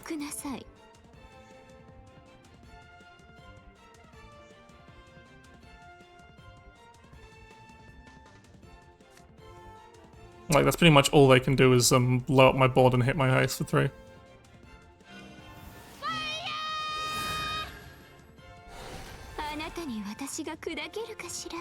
Yeah. So that's kind of the dangerous part of that. So yeah, we're overdrawing now, so...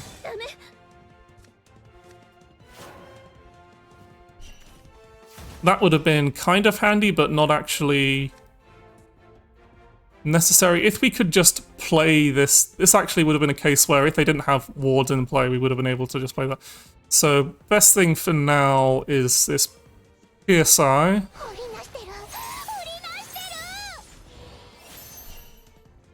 And then I want to... Yeah, I want to play a fairy. Play... Bounce it with Silent Suzuka. Okay, so we got a Nobilis in hand. We play another fairy that gets us a rain. One cost rain, and then we just use that to... What's will evolve the rain. So they do get to Skullfane this turn. This also means we clear their board without taking any damage ourselves. So they'll get to Skullfane next turn, but that's still only healing them for... That's still only healing them for 4. So unless they've got multiple Skullfanes in hand, and they just, like, play both of them this turn. Hey there, Peach. Okay, so they got the Jeweled Shrine out. Finally. So they're probably going to hurt us for a fair bit. But still, I think if they just play Skullfane, I think Tamlin just kills? If they just play Skullfane, Tamlin just kills. Obviously they play like a Chirpy alongside...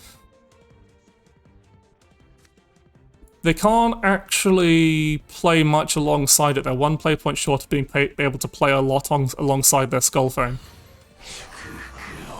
But that was an accelerated Skullfane, and that was also very unlucky for them. But surely they have... No, they do not, which I think means... And they're not giving that Storm, so it's not even getting the buff from Bejeweled Shrine. I'm guessing they're trading PSI. They don't have anything to kill Rain with their dad.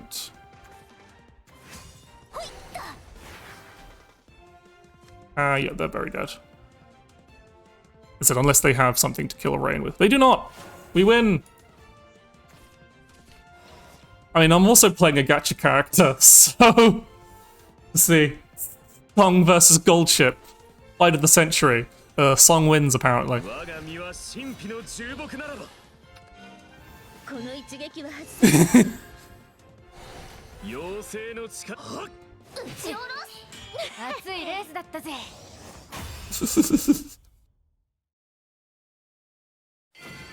Yeah, this is like, they obviously didn't have such a great turn because they didn't have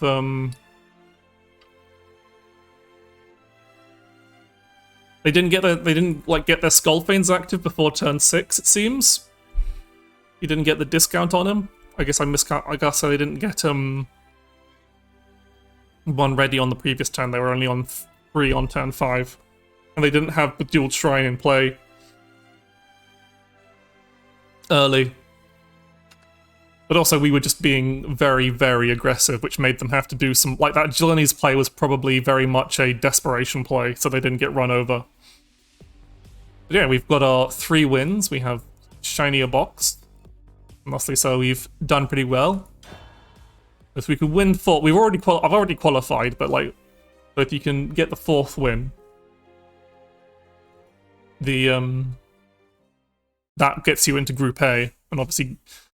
The, like, second round doesn't increase your rewards, but it's mostly so you need to be in the Group A in the second round to get into the Group A finals, and then the finals give you more guaranteed better rewards than being in the Group B finals. You can still get... Ooh, the mirror. This is tricky. Ooh, that was possibly a bad mole.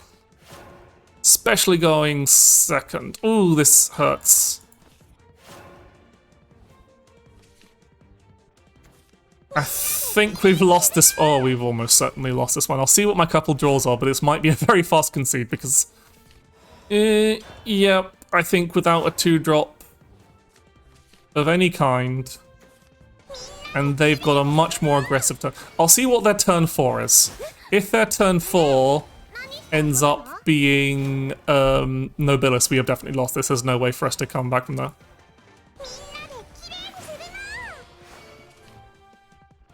We kind of need to keep fairies in hand. Or do we? I don't know. Probably should have played the fairy.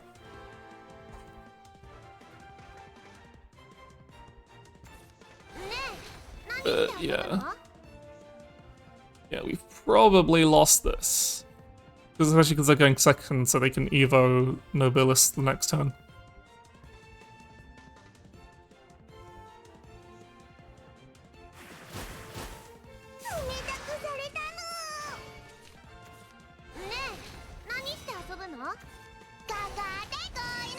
Oh, they've board locked themselves. Interesting.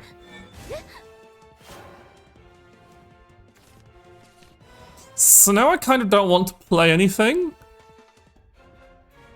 Which is very weird, because I board locked them out of... Yeah, I'm just gonna leave them board locked. There's literally no reason for me to play any card that's currently in my hand.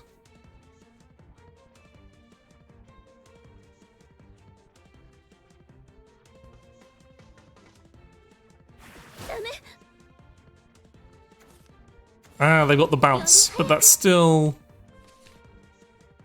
fairly limited on what they can do unless they've got another bounce in hand. This 2-drop is Flying Mistletoe Squirrel. I realize I'm blocking part of my hand. Ooh, yep, that's the second bounce. Do they have the Forest Merchant? Think I'm dead.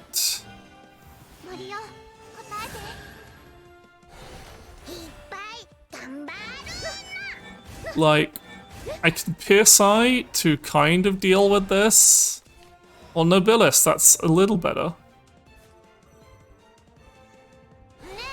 Actually, no, Nobilis is arguably worse because it doesn't kill this, because she's got a damage shield on. I've played the fairy out now, so I've kind of got to.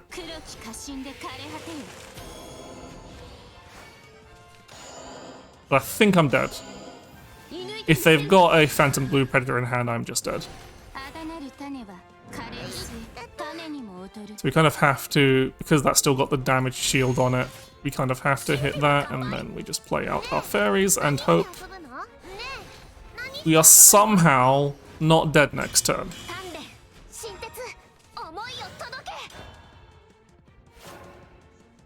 So there's still hope because they didn't get to Nobilis on turn 4. Oh no, we're dead. We're just dead. We're just dead. We might as well let this play out. Yeah.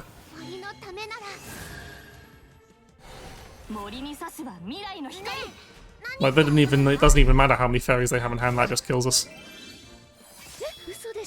They didn't even have any additional funds, it was just the one that summoned and the one she put in play. But yeah, that was just us getting a much worse start than they did. Because we drew not enough early cards. That's just how things can roll out in the mirror. Sometimes you're just less lucky than your opponent. So I probably should have... I don't think playing Pierce I would have like made any major difference. I think we still would have lost quite heavily. Because we were just that far... It would have been a really big struggle to claw back. But we get our shiny rewards. As I said, so like the buy-in normally outside the free one you get every day for this is 150 rupees. And so like a pack is 100 and you get 80, so getting 3 wins gets you just a bit above the buy-in. So that's kind of like what you're aiming for. Obviously what you're really aiming for is 4. Also we've gone over the daily reset. Means we'll get another round, but I'm not going to do it tonight. I'm going to wait until tomorrow. Leave that until tomorrow. I've shown off Grand Prix to enough people now. You know, daily logins. I've already got all the Celestial Dragonblade packs, and there's... But yeah. So that was a few quick games. I said this is a very... I don't want to do like another. I'm gonna want to keep my in-depth analysis like on just one per stream. But yeah, the general look at Fairy Forest, it's a very, very aggressive deck. I think usually you only run 1 Shining Valkyrie and 2 Cosmos Fang, but I only have 1 Cosmos Fang and I have 2 Shining Valkyries, so that's how I do it. But which is probably fine, it just makes the deck slightly more aggressive, because Cosmos Fang is a more defensive card. Because it for that Evolver, it bounces the whole board. And then if it happens to be alive next turn, it usually just kills your opponent. If you've got any bounce in hand, really. But yeah, it's a very... these are the special Phantom Blooms that you can't get right now, because that's was a battle last season's Battle Pass reward. There's a usual tactic of making just cards that are usually not huge anime girls into huge anime girls for the Battle Pass. Make you grind it at the very least. Or buy it if you want the animated ones. And yeah, just generally built around getting lots of fairies. And then using Nobilis to buff them to 2/1s and give them these last words. She buffs fairies in your hand and on the board, which is very important. This is why you want to play fairies out early, because then they can... You've got fairies in from the last turn, you can buff them and hit face. But yeah, fairly simple deck of just making a wide board and hitting people in the face. Or having stuff blow up and dealing a lot of damage to them. Probably like the main... Actually, it has become a fairly aggressive meta, I think. Like but there's also still control decks. I think now that things have settled a bit, and people have stopped going, oh no, Artifact Portal is the most powerful thing. Thank you!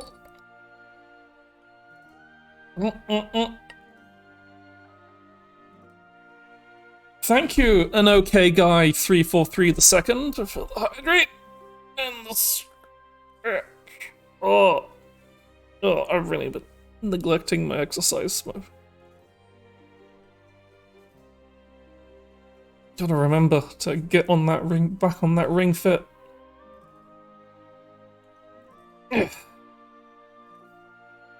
Thank you very much. Surely are an okay guy of 343 the second.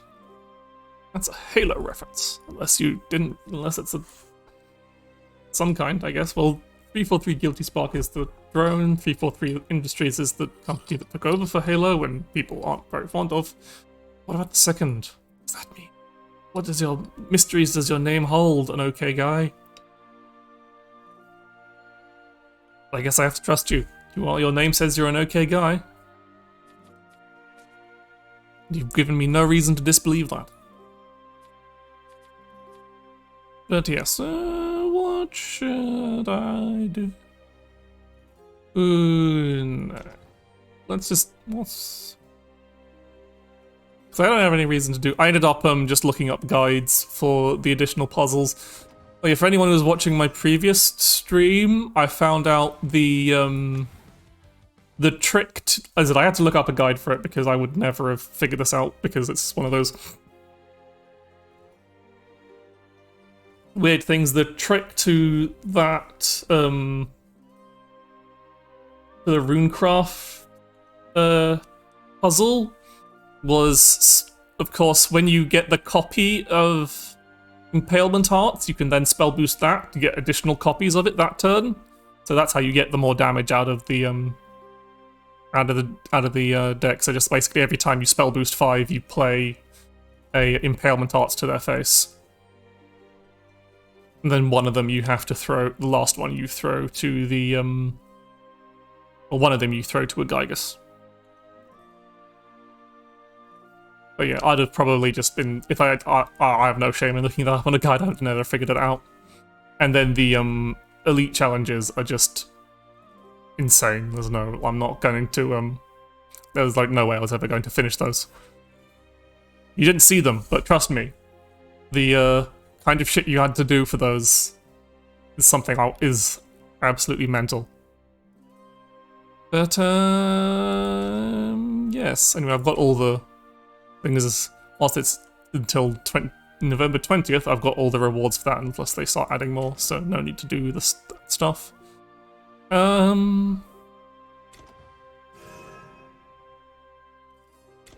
I don't know what I'll do is, if we just play unranked and play that budget. If I don't know if Evelyn is still here, but I was.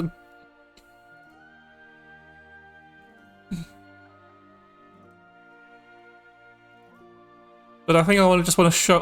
What I didn't do last time is like show off this deck, and then maybe I'll put I'll have the replay up so that I can just put the replay up on YouTube just to kind of show off this very budget portal deck. So if I just play this in unranked and hope we don't get someone playing a meta deck, because you never know what you'll get in unranked. It's unranked, it's wild, it's crazy, people playing whatever. I think we can justify playing unranked with a deck like this because we absolutely will not win anything in a ranked with this. At my rank. So admittedly, at Master's rank, you won't win. So, we don't have any puppets to put on Blossoming Flower Doll, so I'm going to try and mulligan to see if we can get something. That's not great. Hopefully we can draw something this turn next. Okay, so nothing here. I said it's a wild world in here, so we'll see what they're playing if they start. Okay. Because Emerald Maiden is a card you can't really trust to tell you. Okay, so we'll just play this False Puppeteer then. Emerald Maiden is a card that's like in you just put it in every Haven deck, but we'll see if they're actually playing full-on Crystallized Haven craft. Looks like they are, so that's probably that into a second Cursed Maiden. Like, I'd like to play this Angel's Blessing on this turn, because otherwise it's going to be a bit awkward. Yeah, because I drew Puppeteer strings, I'm going to play the Angel's Blessing here. They didn't have Skullfane, which is a good sign.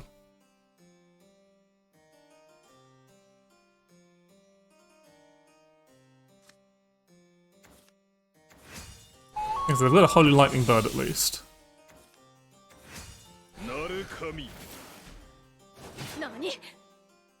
Do they have Skullfane? You do not have Skullfane, not in hand. So they might not have... That might be the one they're playing unranked because they don't have a full set of Skullfane. So... Yes, I don't really want to play Puppeteer Strings now. I think I just want to... Since I've got 2 Lishenas, I think I just want to play... They are going into their Evo turn, though. Kind of wish I had something that generated a normal... This is my only thing that generates a normal puppet, but then it overdraws me. Which is a bit of a problem. I'm going to play...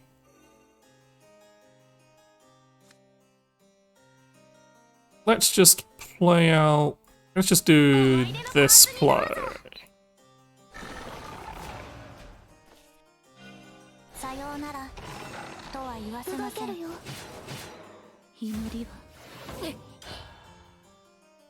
Yeah, because this means next turn, even if they blow up all my board, I only get 3 puppets into hand and only go up to 8, and then of course I could start dumping puppets out of my hand with Lishena.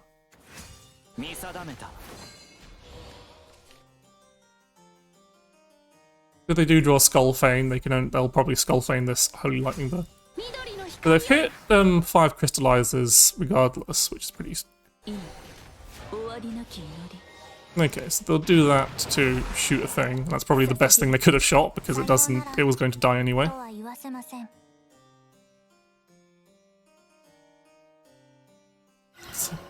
Okay, so they haven't actually...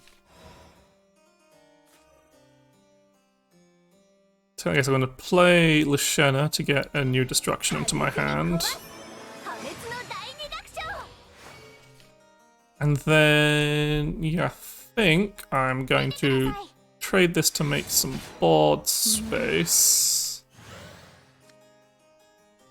Evolve the False Puppeteer to get 2 puppets. And then as sensible as it would be to play the young Threadmaster, I do need to make space, and I've probably made a bit of a mistake. So we're going to overdraw a little bit. Unless they blow up other things. What's handy is if this Agent of the Gods pops and hits Lishena, it doesn't actually do anything because she's immune to destruction effects. So hit her. Oh no, that's one of the not great things to hit because now we're going to start overdrawing, but as long as we don't overdraw an Orcus, we should be fine. That's their first Skullfane, so they're Skullfaning pretty late. They don't have any good Skullfane targets right now anyway.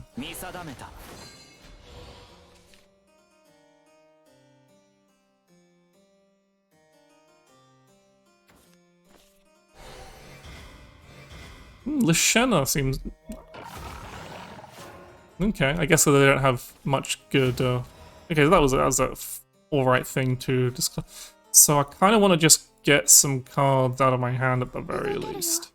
So first of all, push some damage. I think, yeah, maybe just pushing as much... I think just getting a new destruction out right now is probably best. Get a new destruction. And then because I need the board space, the cards out of my hand, I'll play this young Threadmaster, and then to avoid overdrawing, I'll play one of these puppets. There's nothing, we didn't, like, whilst getting the new destruction down cheaper would also be nice, there's no reason for us to play any of these other cards in hand at the moment.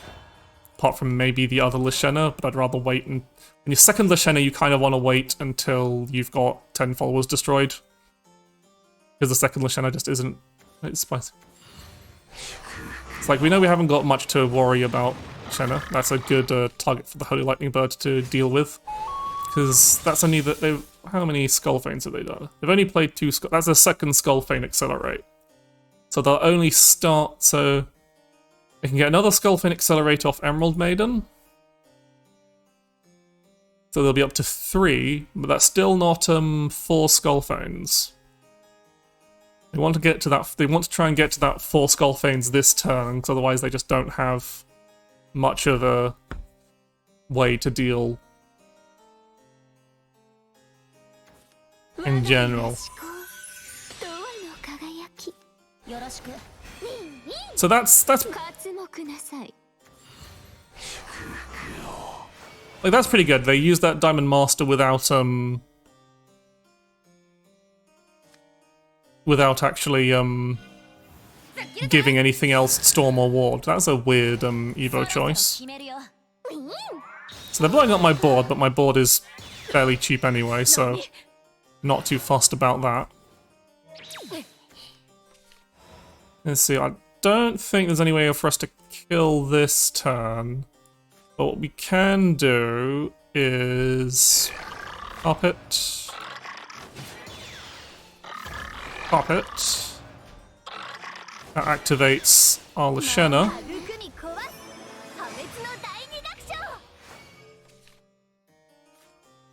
And then...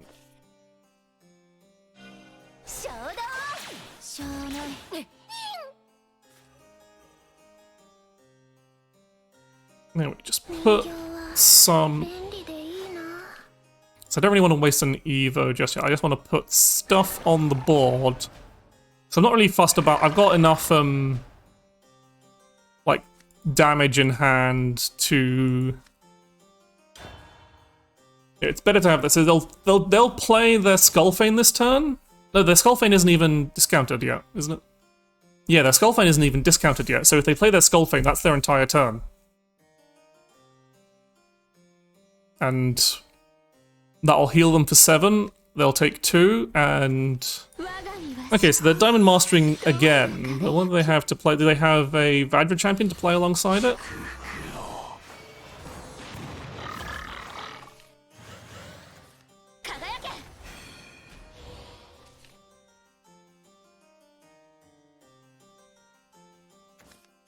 Okay, they do have a Vajra champion to play. That is a big problem. We need to... But they're not healing this turn, so they are probably dead?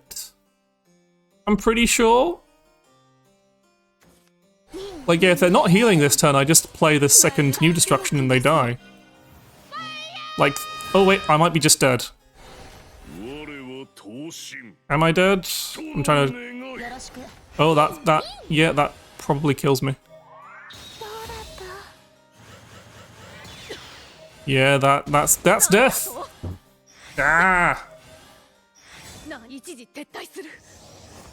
We couldn't quite get them.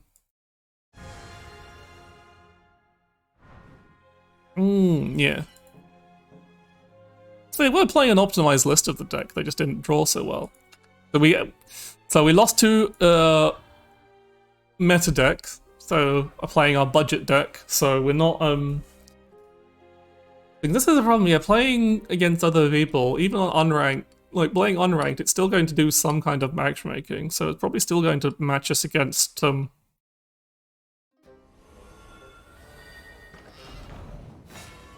like, yeah, this is another Masters person. So unless they're playing a silly deck and they just don't want to lose, like, some people are just doing their dailies and not... Okay, so this is a much better start, we'll keep all of this. We've got a young Master in 1, and we've got False Puppeteer on 2, and we've got Orcus in hand. That's pretty much perfect. And we have Lashena. Because we don't want to fuse Orcus yet, we only want to fuse when it's actually got good value going.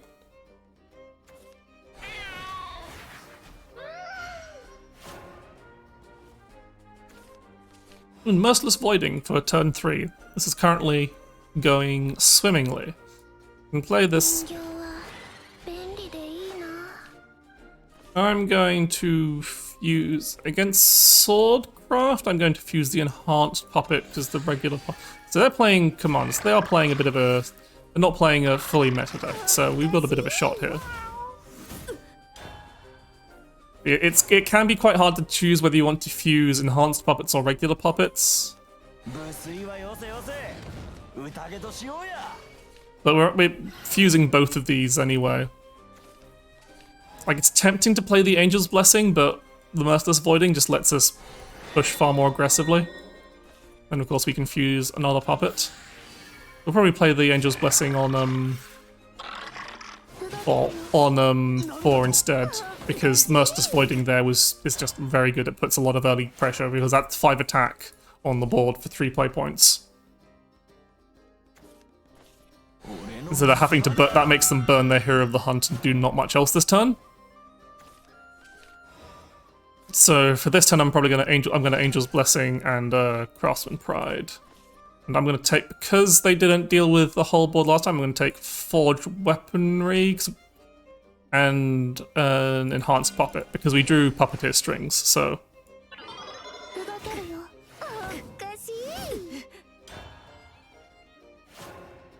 that's pretty good for us. I think what's... Okay, Luminous Lancer deals with our board pretty nicely.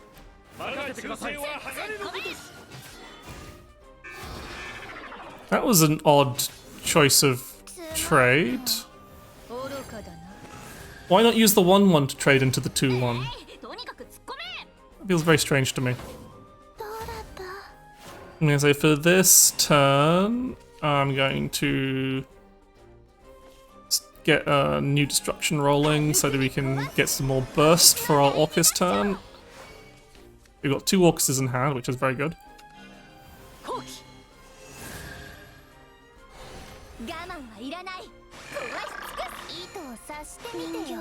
Okay, so we didn't get... I'm gonna use this enhanced puppet because we didn't get a enhanced puppet off the... Oh, because we didn't play an enhanced puppet, that's why. So just so we can deal with that, I'm going to use that. And also it gets another follower down for our new destruction.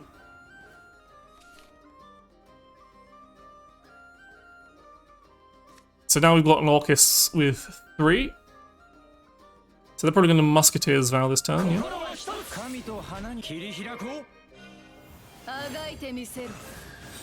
So already you can tell we're playing this deck against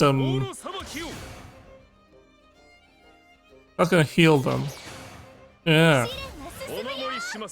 I don't think this person is that smart. So this turn, probably best to just slam down this Orcus, because then Orcus kills him and Lloyd just goes face and we just push a lot of damage. And there might Evo the False Puppeteer to get some puppets in hand for the other Orcus.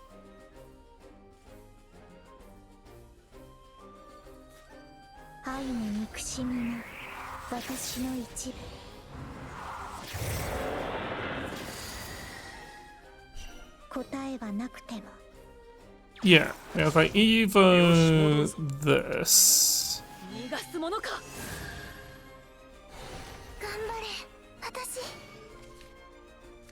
could use the puppet to push some damage here. Yeah, because I want to, yeah, because I need to use a... I can make 2 more puppets off this Craftsman Pride anyway. So that'll probably be my next turn is, Orcus, Craftsman Pride, Double Fuse, and also, New Destruction, and that'll probably kill. Yeah, Jupiter ain't gonna do much. Like, that's 1 healing. Yeah, they're very dead. Gonna bong that.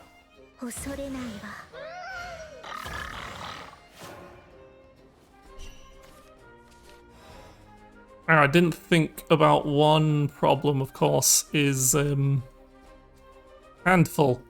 Oops. Okay, is there actually...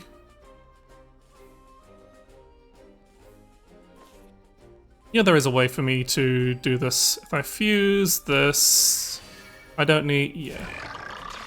Yeah. And if I do it this, or this is a little interesting thing you do. Then Orcus, it's only fused once, so it gets a Lloyd who doesn't have Storm, but it actually doesn't matter, they're still dead. Only needed 1 fusion. So they were clearly playing Commander, so yeah, that was... And they've disconnected. This is another problem when playing... But Orcus is very cute. The Tainoffer. Oop.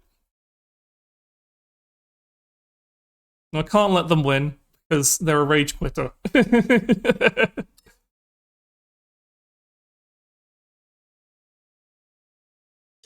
Wasting valuable time. But they know I'm on stream. Put my like put my name to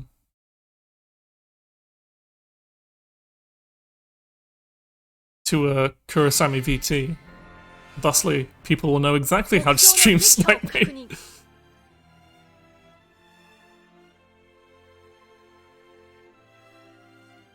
But yeah, so that was this neat little puppet portal deck in action. As I said, it's only running. This is the bare minimum of legendaries and golds. Is what this deck is built around. So these two core legendaries and that core gold, and we built a probably fairly unfortunate commander sword. I'm guessing that was.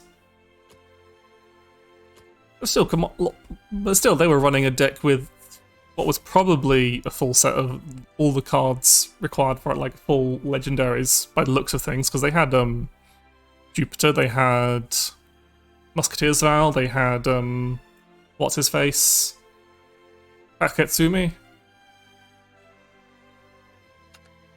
and we won. All because we had our core cards of Lashena and Orcus, but having one Lashena and one Orcus, it's pretty reliable, and even without cards like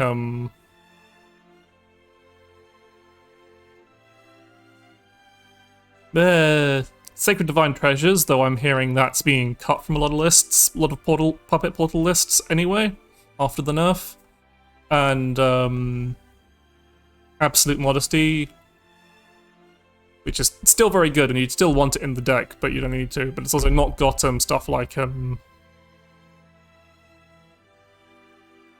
the Inconspicuous Puppeteer, whatever the -1/-1 puppet. Follower, and what's his face? Licked Gear Magus. Because again, we're trying to run this on as much as a budget as possible. We've done that's 2 rounds. Let's see if we can get 2 out of 3 on unranked. Again, playing unranked because this deck would not stand a chance in Master. I mean, even like because there's just too many meta decks, it'll get absolutely crushed by actual Masters decks. So playing against another Portal Craft player. It's unranked, so they could be anything. Okay, so I'll keep Orcus and Puppets Assemble. Look, Kekakuri's Servant, another card that's basically a I'm gonna save the Robopop when we can activate it. Okay, so they're playing puppets as well. So it's puppets versus puppets.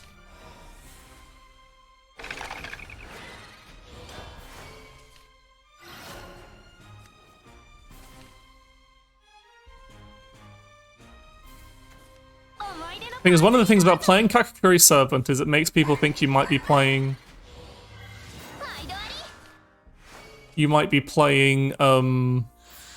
Festive Portalcraft with which is mostly just puppets, but with Magna what's his face. Anyway, so how do I want to do this? I think I just want to use a Puppet and Angel's Blessing this turn. Probably would have been better to Angel's Blessing first, but oh well. Thank you for the follow, Gatchery. Welcome, welcome. We're playing Shadowverse. I'm just like showing off a budget deck I made last stream. See that? Which is a puppet deck, kind of like using things. So that was pretty good that we didn't let them put any puppets into play, because it means they played that Blossoming Flower Doll without anything. So I'm actually going to use this Puppeteer string now to kind of like push down their board. This is a problem with the deck, that it does kind of, with Puppeteer strings, it does kind of overflow your hand a bit. But hopefully that'll give us a bit of a stronger turn going in because they haven't got... Okay, so they're just Metatronning it. That's a bit scary. Metatron is a card we cut because we're running a budget version of the deck. So they're going to try and hit us with Orcus next turn. But we can counter Orcus.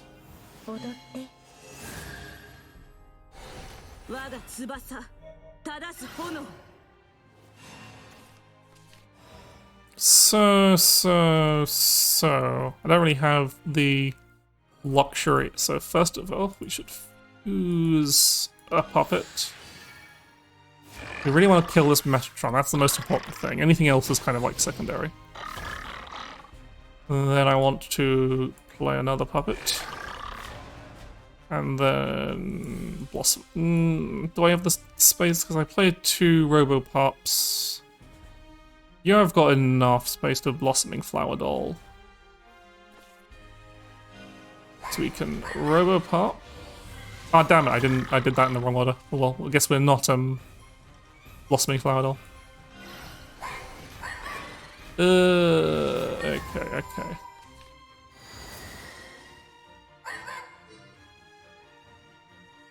And then we're not on high enough rally to get that up, but we can still, so we can get rid of Metatron, but I kind of flubbed this turn a bit. We've already fused, so we can't fuse again, but we can.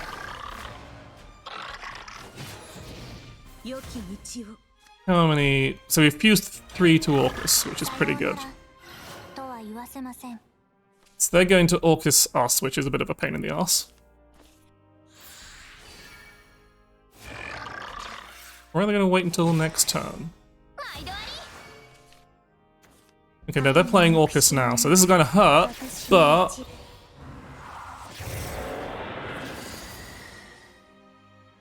we can counter Orcus.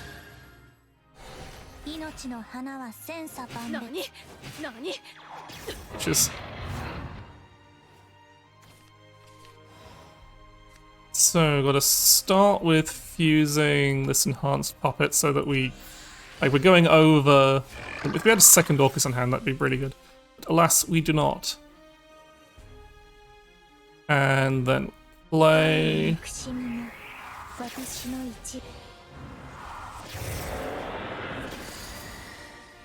Orcus, and then... So if I do... Yeah, I can do this... This is a very defensive play. It does effectively... So we're probably going to lose this because they're both on 1 HP. But it does, because then it locks down their Blossoming Flower Dolls, so they can't really do anything with those. They might be able to counter Orcus, but I haven't seen them fuse anymore. The Shetner's a bit scary. Especially when they got all 3. Ooh, an Inauspicious Puppeteer, another card you've currently cut, so they can very easily... We're probably not winning this, but we're not losing yet, so we've got these active Angel's Blessings at least. And this active Merciless Voiding, which is nice. We should have Angel's Blessing first. Oh well. And then we got 2 young Threadmaster to get a puppet to deal with you. And then this takes out one of those. Evolve this to kill the Shenna.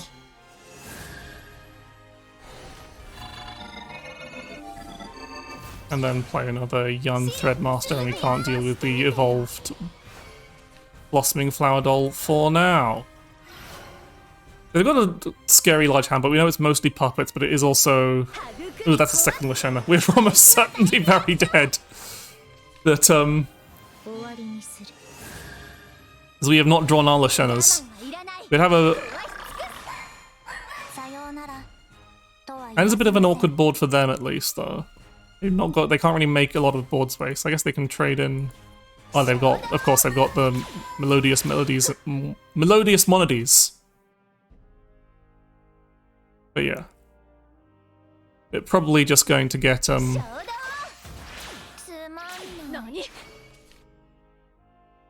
just going to get...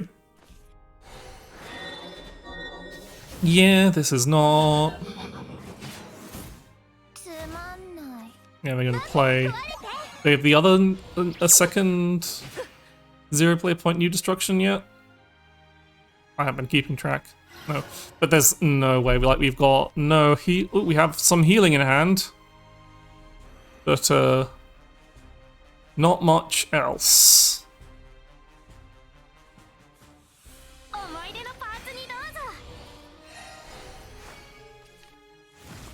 Like, we can survive this turn, but we're dead the next turn, so...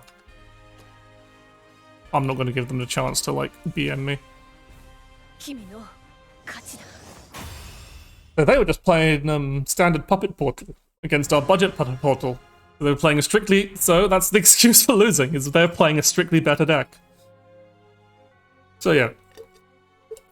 It's kind of fun, because even unranked is going to has some matchmaking, so it's hard for me to, like, demonstrate, like, low-end... I need to win ranked matches anyway, so hard for me to demonstrate these kind of like low-end decks outside of like fighting AI, I guess. But then that's not a great demonstration either, I don't think, because this deck is not going to win. Like I'd need to have a larger audience to do like a broader pool of viewers, because I can't just be fighting Daku every day. I don't know, there's got a lot more channels, a lot more subs going along. As well as making sub, remember, if I get to, or not subs, but followers rather. Subs is YouTube.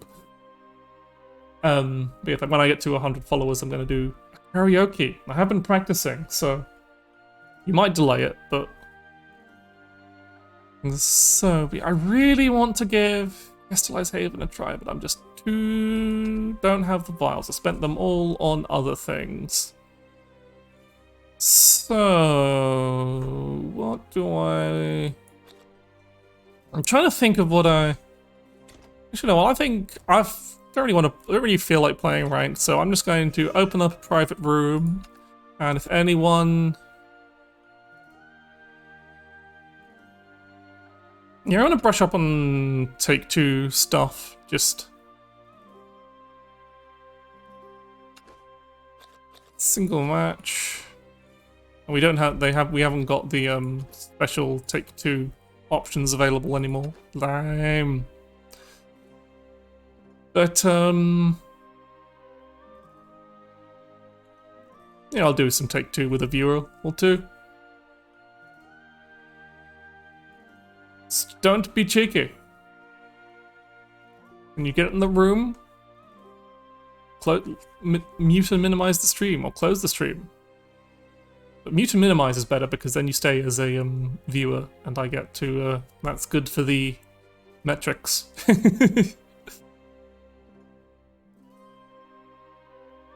For anyone who's not familiar with Take-Two, it's like a draft format where you pick a choice of one of 3 randomly chosen classes, and then you try and make a deck by picking a choice of 2 random sets of 2 at a time. And then you kind of build a deck around there. And I'm very bad at it. I'm really, really bad at Take-Two. So, there's Gachuri! Welcome, welcome. Anyway, I hope you're not watching the stream right now, because I'm starting to make the deck. Okay, so... Dragoncraft's usually a bit risky in Take-Two, because you can't be guaranteed to get ramp. But I think Forestcraft's a bit risky as well. I'm gonna try Havencraft. Let's see. Let's Riamu Gaming. Riamu Gaming time. So, Jan is very good in Take-Two. Shiro I guess we can take Shiro and just kind of like lean towards ward followers. Freya's kind of rubbish. Almirage, what does Charitable Almirage? It's 2/2 Stormlord, Sword Mirage is 3/6 Rush. So kind of okay, but I think Maus Jester and Beastly Vow are just better. Let's see. Ooh, Grace of Tartarus. This might be spicy. Then so would Spiritual Blow and Xeno. I think since we picked, I'm gonna take Xeno.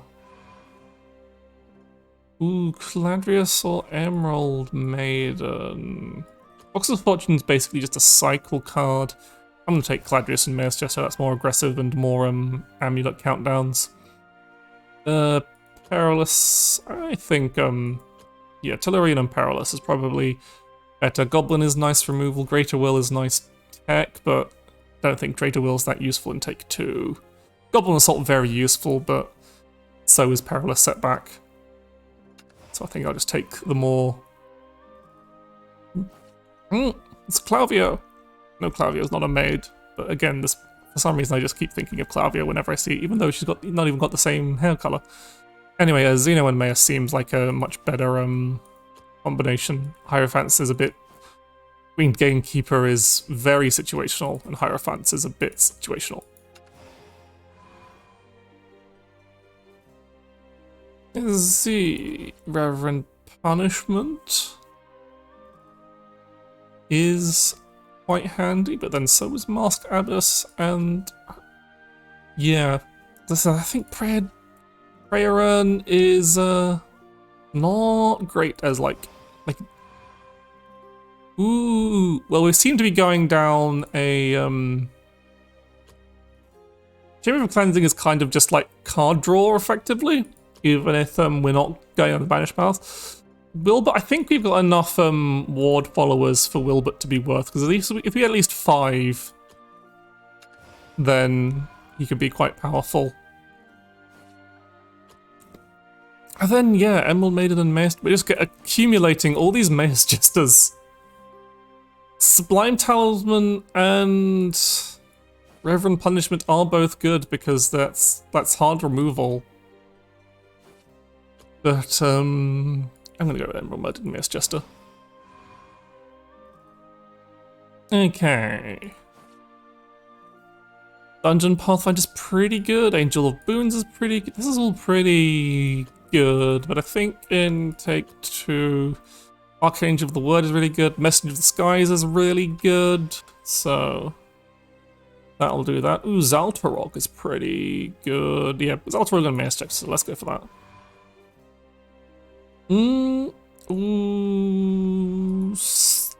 I think we've got a decent, like, okay amount of crystallizers and okay amount of amulets, so at the very least Sapphire Priestess will usually draw a card, and there's a few things it can do this, and Pegasus Knight is just very good value, so I think that's better. Why do you kill Baptism? Oh yeah, it summons birds.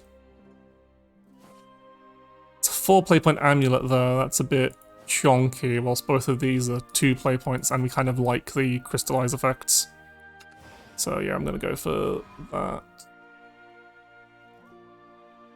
Yeah, we've got a decent amount of wards in deck and a few ways of giving stuff wards, so I think Tina and Sapphire Priestess is better than Sacred Ice Crusher, which is just heal. Like, it's a very... But Sacred Ice Crusher is also a very powerful late game card in Take 2.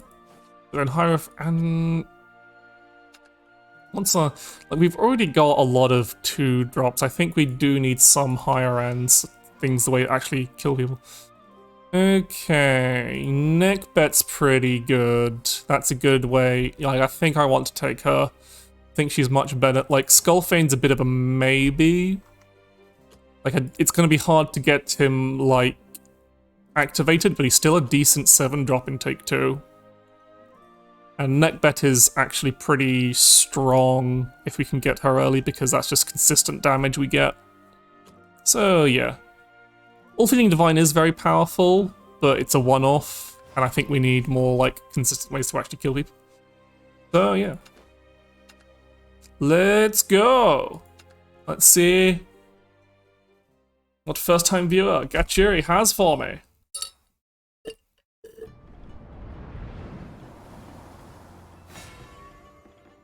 And Swordcraft.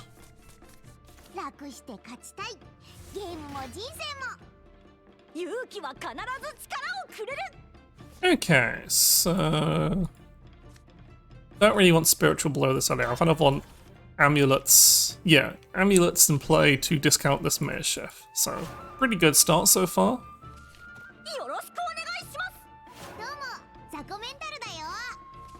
Okay, yeah, this is a pretty good start. We've got our neck bet, we've got Caladrius, we've got a pretty good line here. We want to try and save Zalparog for this enhanced 6. It's not necessary. Caladrius or I think against this board we want Xeno first, because we get it puts out these 1/2 wards that help us out a lot. We can play the Caladrius next turn. It's also very effective against Hermit because it's got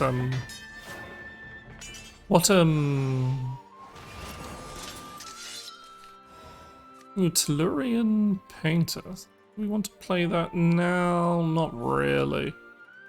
I'll play Caladrius now, it's better to get as many of these. Yeah, what did they... Look at that, what did they get from the Gilded Goblet? Okay, that's just healing, that's fine. Yep. Splendid Knight. Did not discard a commander.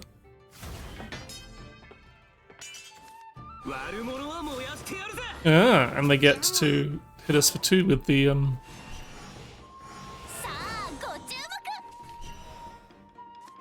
So now we get to play Neckbet on 4, which is very fortunate for us. Obviously I want to get rid of the stuff that has we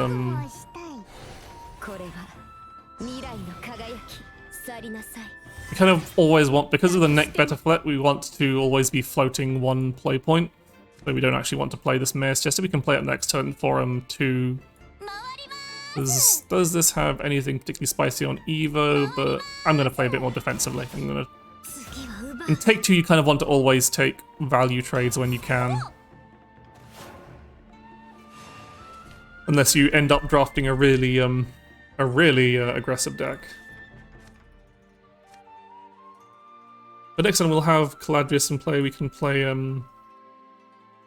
Mace Jester.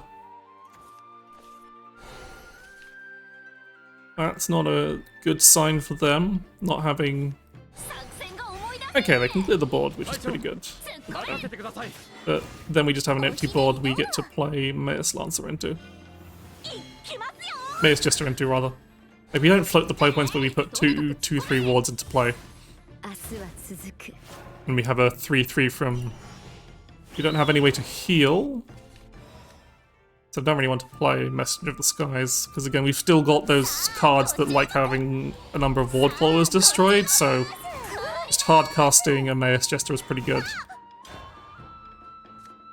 So we couldn't give Caladrius Storm, but it's still a 3/3.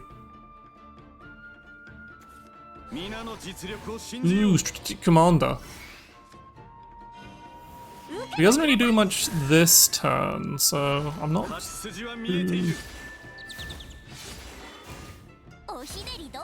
Like, we're not really floating that many play points, is slightly annoying. So I think, so that I float play points rather than play the Zaltorog, I'm going to play an evil Messenger of the Skies to deal with this. This might not be a great idea if they have a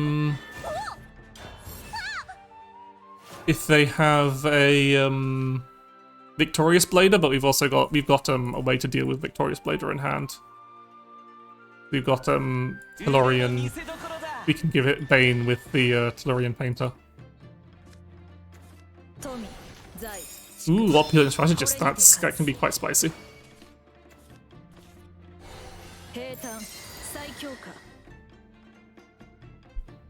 But that can't deal with Messenger, I don't think. Because they can't attack it. Yeah, it doesn't deal, Yep. They're just...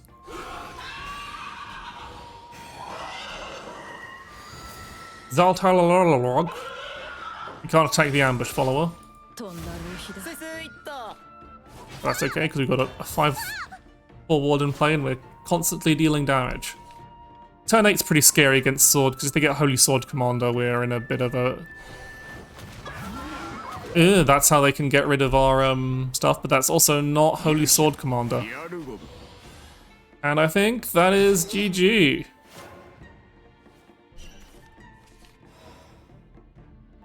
I'll do this in style.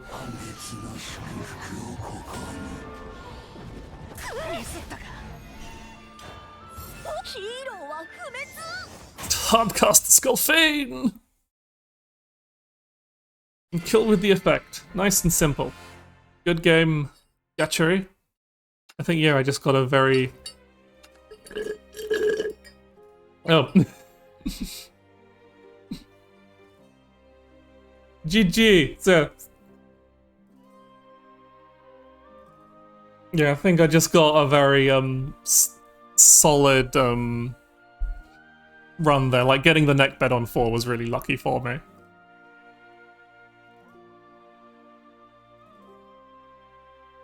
I was very scared of you dropping, like, Holy Sword Commander, because I think... Actually, Holy Sword Commander doesn't heal, does he? So that would have still... I would have still, still won at that point, but still. Yeah, Swordcraft, I don't know, like... Swordcraft's still a pretty good choice in Take 2 just because it's just got lots of stuff that's just followers on the board. You don't have to worry about synergies or other nonsense, you just play stuff and you have lots of stuff. But, so, yeah, I'll leave the room open for anyone else. Someone is pinging me on Discord. There's nothing of importance.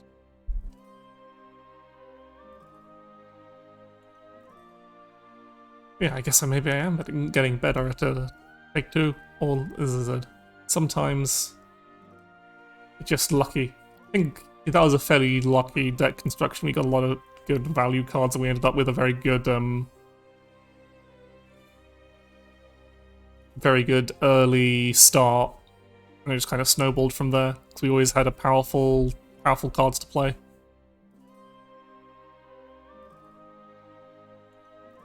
Because it could have gone really badly. Like, if we had drawn that Skullfane a lot earlier, that would have been just a dead card in our hand for quite a while. I mean, I guess we had a few amulets in play, so we would have been able to accelerate them a few times. But, like, Sacred Ice Crusher is also a bit of a dead card until turn 8. Unless you're desperate for the healing.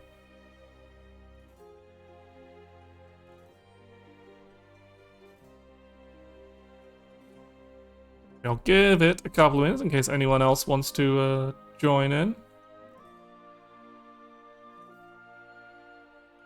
Yeah, I think going through Cuphead, there's also a thing of you start to have a bit of a brain fit for Take 2 because Take 2 is a slightly different meta because when you're building a deck for Constructed, you're building a deck with like knowing what kind of decks you're encountering, like what's the meta, what's more common.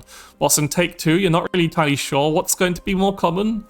Like, you can know what are, like, some dangerous cards to look out for, and you can kind of play around, try and think around that when you're, playing the deck. But when building the deck, you're mostly thinking about, just how to make your deck flat out better.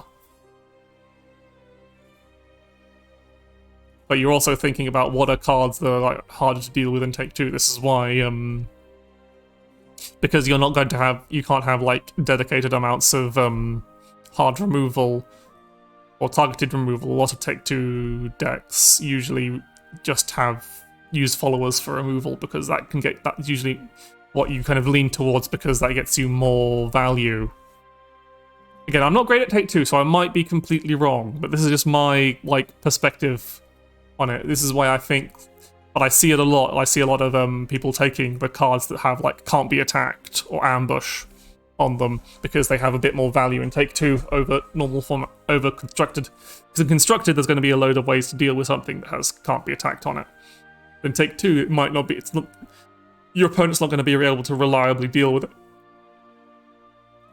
So then, also, you then want to factor in, it's oh, maybe I should take this card that might not be particularly great, but it's still a targeted removal spell that can deal with something that I can't deal with by trading.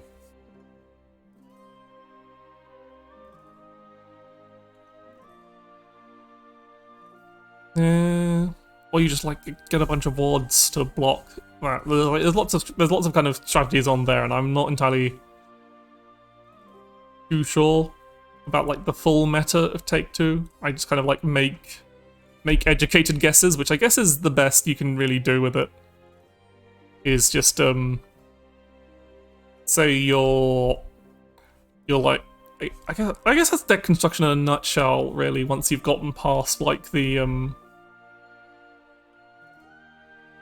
kind of basic, okay, this is the core of the deck. When you start to consider tech choices and counters, then you're just kind of going, okay, so what's going to help me win against this deck or this deck? So since we're not getting anyone into the match, I'm going to close the room because now I want to talk about the game stuff in a bit. Because if you look at a deck like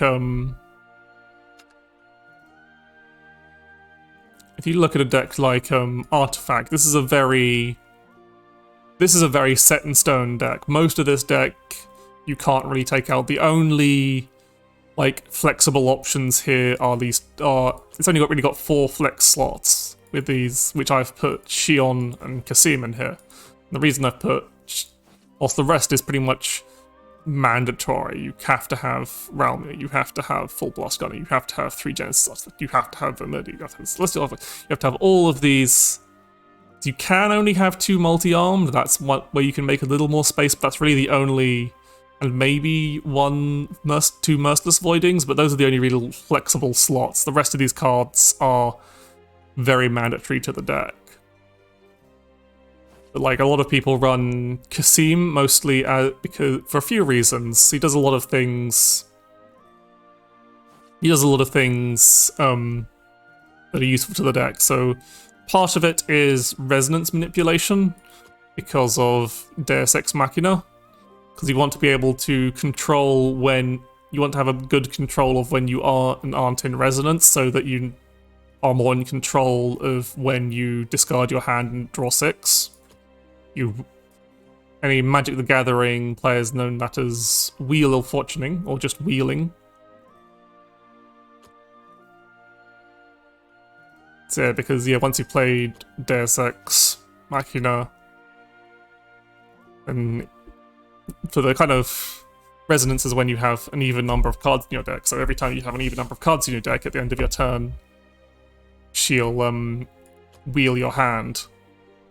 And Kasim is good at manipulating that because he banishes a card from your hand and puts it into your deck, which can be good for getting rid of cards that you don't need right now, but obviously you don't want to completely remove.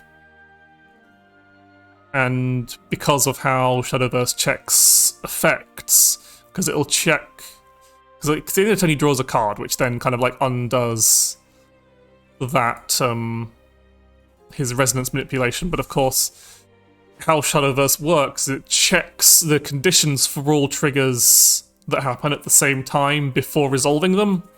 So if you Kasim to go into resonance, you play Kasim, you put a card from your hand into your deck, and you go into resonance. And then at the end of the turn, you will discard your hand. You'll see, I'm in resonance, so you discard your hand. draw 6, and then also you draw the card from Kasim at the same time as you draw 6, because it's already triggered the Deus Ex effect. The other part that's really handy about Kasim is whenever Resonance becomes active for you, he deals 1 damage to all enemies. It does include the enemy's face, so he can chip in some damage, but that's mostly board clear, very useful. So that's kind of like one of the big reasons he's played, is to deal with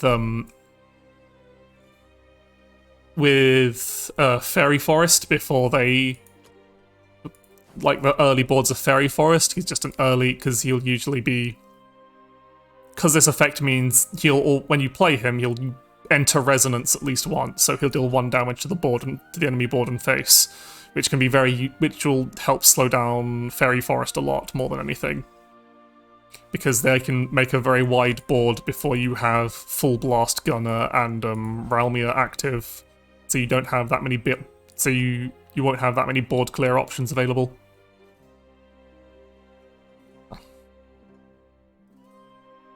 And also he's a fairly good value Evo because he summons a Rosa, who is, at worst, is an additional 1/4, but at best is also a heal every time you enter Resonance. And then the other tech card I have in is Shion. Mostly, like, there's a few things she's good at. She's good against Fairy Forest because she blocks the Mercurial Might effect, blocks the damage from the Nobilis fairies exploding. And also she's very good against the mirror because she's immune to, like, Ralmir's board sweep, the Full Blast Gunner shots. Just a whole lot of stuff that stops you getting. Mercurial Might also stops the damage from cannon artifacts and Artifact Impulse. That's a lot of damage, and also maybe Celestial Artifact, but you never really play that as fanfare. Sometimes you do. So she's a very good card to have in the mirror, just to be an obnoxious delay. That one turn, because if you're playing against artifacts, you're playing in the artifact mirror, that one turn delay can mean you go from your opponent being unable to kill you, and then you can then kill them once they've done their best to, like, bully down your Shion. Remember, she's a 6/10 on Evo, which can be a really hard nut to crack when you when you don't take damage from effects, or you can't be destroyed or banished by effects. But yeah. I'm trying to think what the options, the other, like,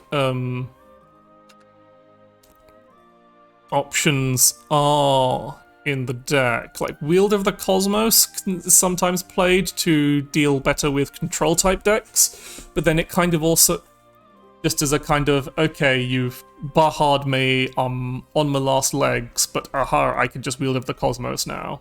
Or I can just do some bullshit. But honestly, I think it's already a fairly strong combo deck, so it kind of deals with control decks pretty well already.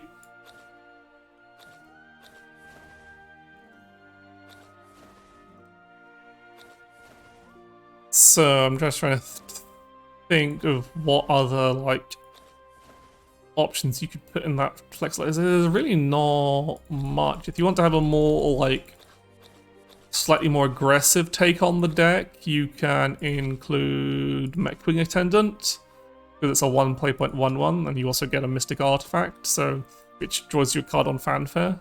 Your only other way of getting Mystic Artifacts in the deck is from the Merciless Voiding more Evo points, so that can be another good way of getting your artifact count up. But only some decks run it, it's not run all the time. But your other options would basically be specific tech cards to deal with certain decks. Like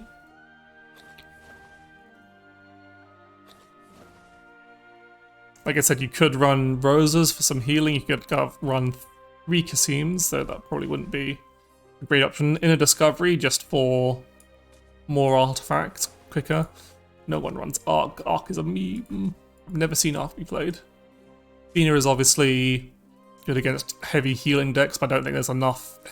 Like, it's just Heal Haven right now, and Dragoncraft, I guess. And you don't really have too many problems with those. Uranus is another handy card, and also another good card in the... Because you will especially after you've resolved Deus Ex, you will very quickly go under 20 cards. And the Banished, and he's also just very good as a 3/3, the 3 that banishes, even if he's not getting evoed. Because because that's very good in the mirror, mainly more than anything. Because again, you're banishing your opponent's artifact, so it greatly slows down them getting to 6 artifact names. Hydra Gunner exists, I guess. Summon Divine Treasure isn't really played. Yeah, it doesn't really do much for artifacts, I don't think. Lashena can be put in the deck as an option, but I don't think she's... New Discovery is also an option. Just as a way to get airstrikes and barriers into play. Apparently the only way to get those, I think.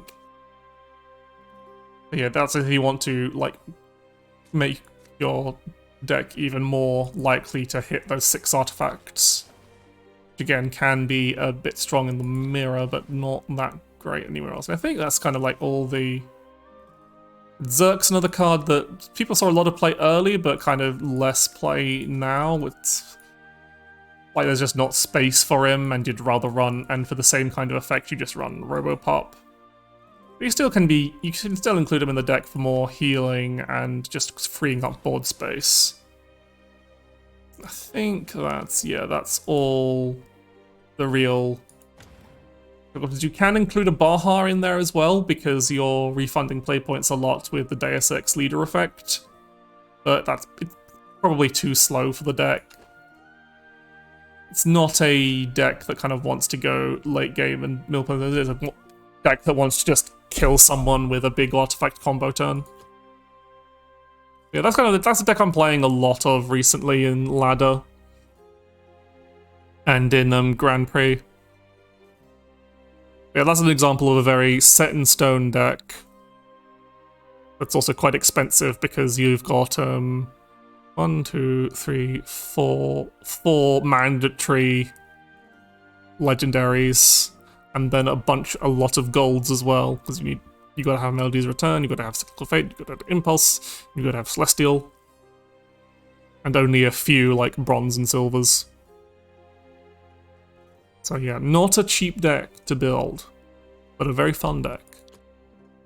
I was probably playing, I think, the most budget deck. You go back to, like, the most budget tournament deck is probably Handless Bloodcraft, because I think the only legendary is Paracelese. Oh, there's Venya as well. But Venya isn't, like, Venya's fairly important to the deck, but she's not necessary. You can play other cards there. So I'm going to have a quick flick through, see what Last Words has a bunch of legend. I'm just seeing is there a tournament deck that only runs... It only runs one legendary rally. Swordcraft is the least budget-friendly deck, and has been for a while. They keep printing really, like, highly applicable Swordcraft legendaries, and like neutral cards that are really good in Swordcraft. So Swordcraft remains really expensive. Like, on the other hand, though, when you craft Musketeer's Vow, Monochrome Endgame, and Victorious Blader, those cards are going, like, Monochrome Endgame, Musketeer's Vow, Victorious Blader, and Taketsumi are going in every single Swordcraft deck you ever make. Those 4 cards, and possibly Opulent Strategist. She might be another core Swordcraft legendary. So while Swordcraft's expensive to get into, once you're there, you've got the cards.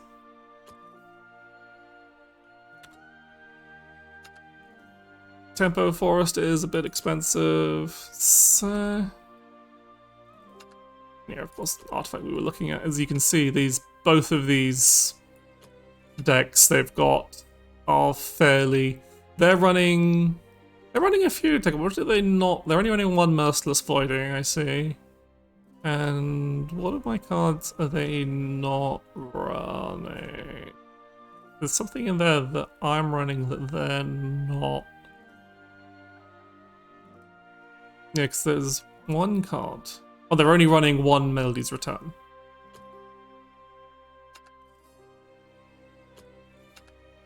So, but a lot of the cards very much sense because like this deck's running 3 Melody's Return. I think this is. And yeah, so they're running Zerg. But it's still also running 2 Consumes. This one's running Shion. Again, very good for the mirror. So sadly, no chess rune in any of the tournament winning decks. Dragoncraft, fairly underrepresented. It's only got this one deck. It's only really got Baja Dragon, which is still doing really good. They've started including Noir and Blank because their ramp is so good now. So it's really easy to just get them in play for free, and then you get a 6/6 ward with can't reduce damage from effects due to can't be destroyed by effects. And you just got a handful of discard options so that you can actually discard them.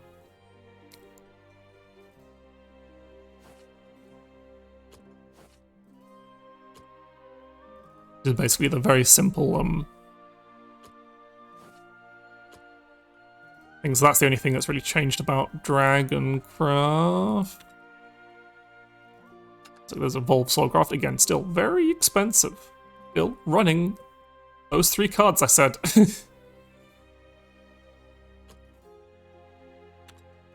And yeah, Haven is mostly just crystallized decks. And we've already gone over that a lot.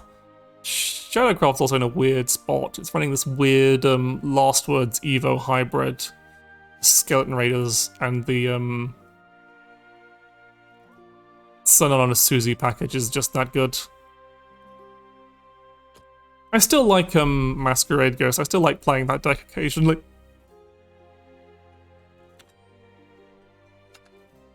And then yeah, this is very similar to the Bloodcraft deck I've got.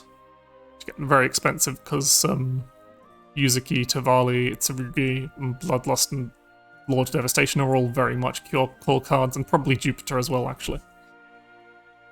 I'm always surprised that Evolved Blood doesn't run the Demonic Bodyguard. What other tournament decks have I not had a look at yet? So we've seen Forestcraft's all Tempo Forest so far. So yeah, Spellrunecraft. Spellrunecraft's just kind of doing its usual thing. So pretty much every Runecraft deck, apart from Dirt Rune, is running one Yukishima now, at least for the enhance effect to just kill people. Actually, yeah, now I'm doing it. Let's go into unrank and mess about with Chess Rune because I want to. Whilst I'm just kind of rambling on at this point. Maybe we can't win in ranked matches, but we can play unranked. I know I've got a mission to do ranked matches, but I'll leave it till tomorrow. I can't be bothered.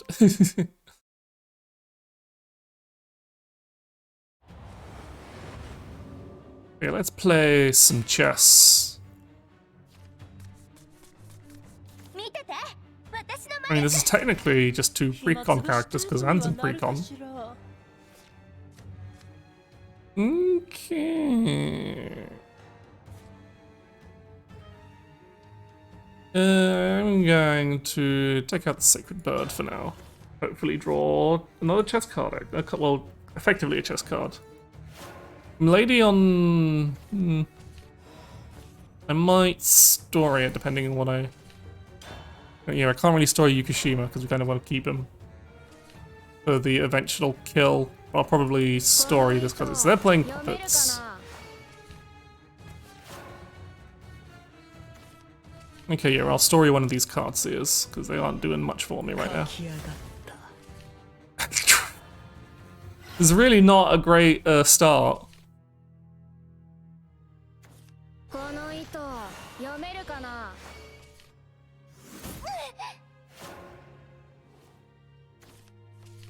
Can I please draw something that actually generates a puppet on its own? Apparently not. Apparently I can't generate not puppets and pawns. Apparently I'm not allowed to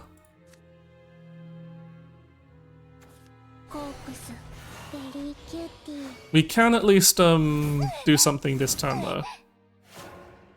We can use one of these miladies here. Who do this? So we play milady. Let me play an insight.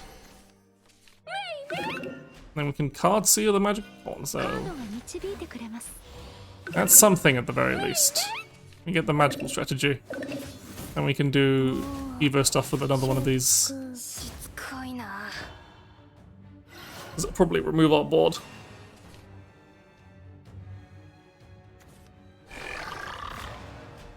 Yeah, are they Lishenering us? No, that would be a mistake if they're Lishenering. What are they playing? They're playing something that... Ooh, New Discovery. Why is New Discovery in your deck if you're playing puppets? That's an odd play. I mean, a very aggressive play. Tempted to play... No, I want to save these... I do kind of want to save these Uranuses for when they Evo. As tempting as it is to banish that airstrike artifact, it's not really worth it.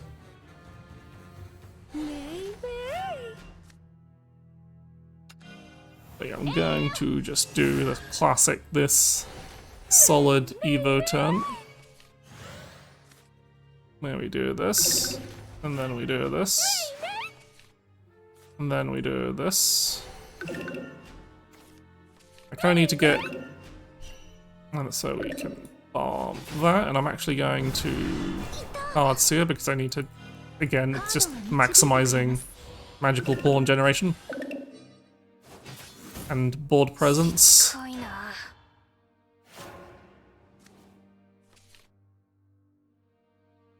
The next turn should be able to hit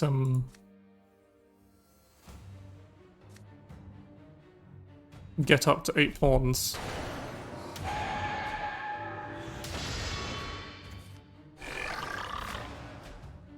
I'm wondering what they're trying to do here.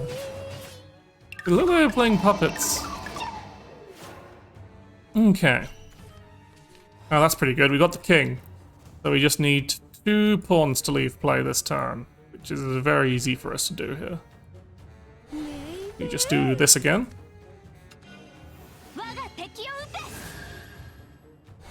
And we do that.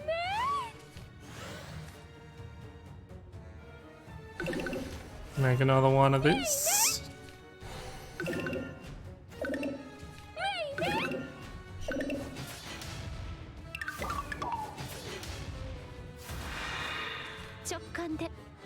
And then they play another magical strategy. We do get 2 more pawns, but then we overdraw, so I'm just going to cycle this Thunder God instead. Yeah. So what are they going to do this turn? Are they going to... What is their deck trying to do?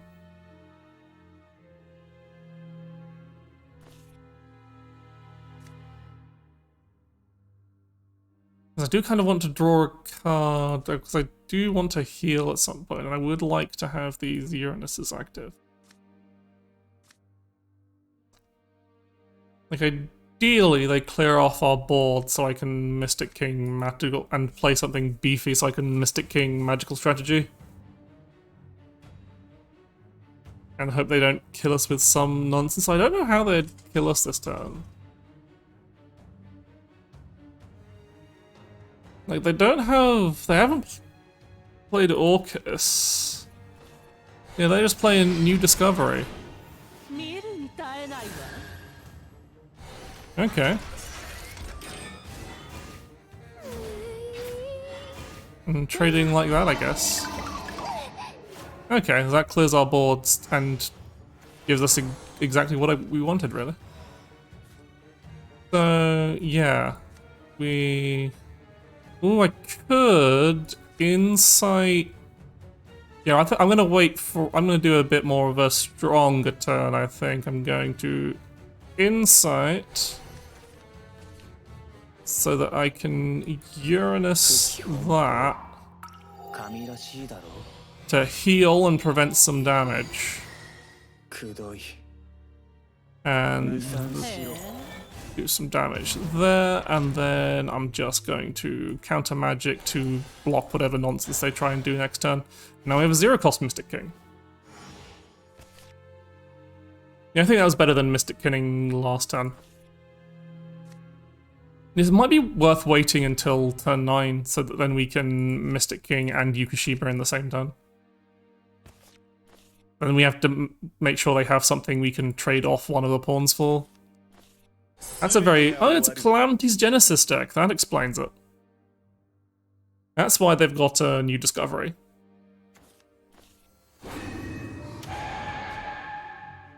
Okay, so that pings off our...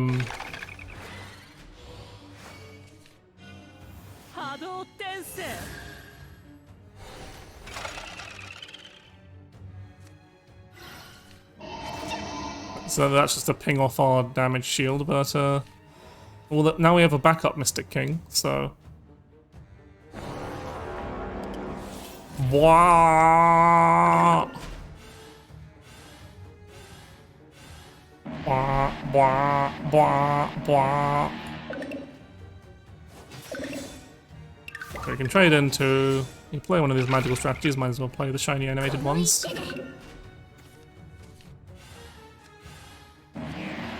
Ooh, do I want to play this? No, I don't. I don't want to play either of these because then I overdraw. But if I play it now, I can guarantee...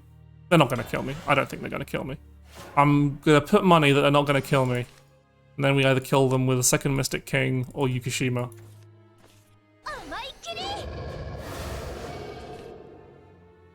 Yeah, they can Magisterial Dreadnought all they want.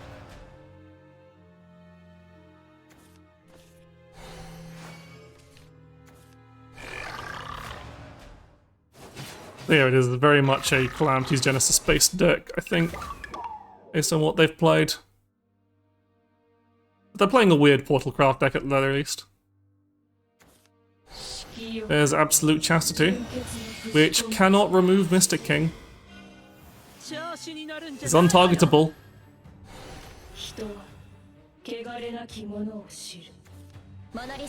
Ooh, Monolith Creator. Fancy.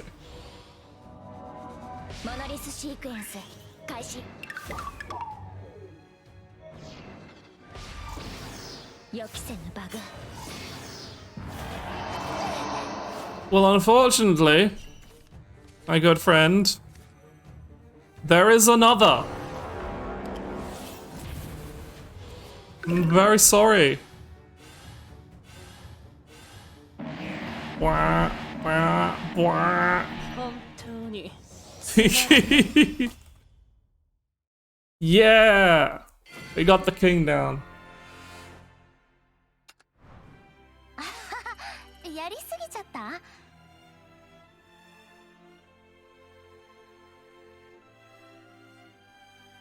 Okay. Yeah, so that was silly decks against silly decks because they were playing a full-on, Yeah, interesting. So I haven't seen, I've seen Calamity's Genesis as a card in decks a lot, but not as a, things... Yeah, I just feel like playing, like, some silly decks on...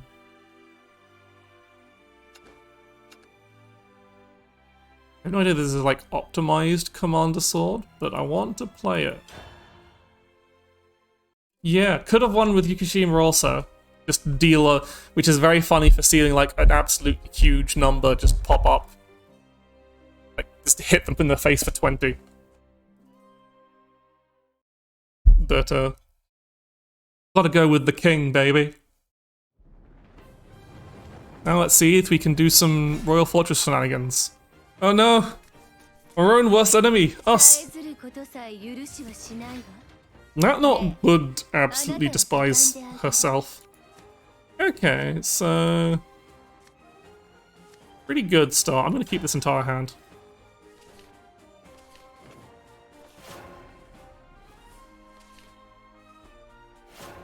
We don't have a 1-drop, which is always good for us.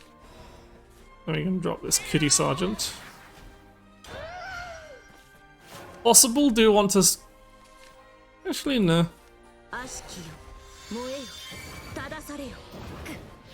Metatron's pretty annoying.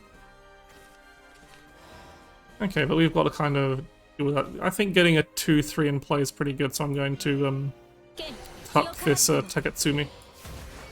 Because we've got Luminous Lancer for well, instead no point trading in the Kitty Senate. They'll probably knock it off with Metatron. But just giving that extra HP on Resplendent Knight on turn 2 is pretty strong. Ooh, Octrices are pretty annoying.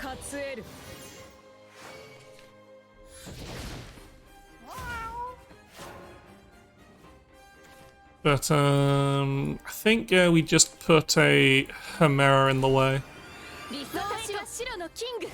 You bonk that. As long as they don't get because they're not going to have much in the way of like targeted removal. Knock this down, so we're going to get at least one follower out of it. Another... That is really fucking unfortunate. Why'd you have to get fucking...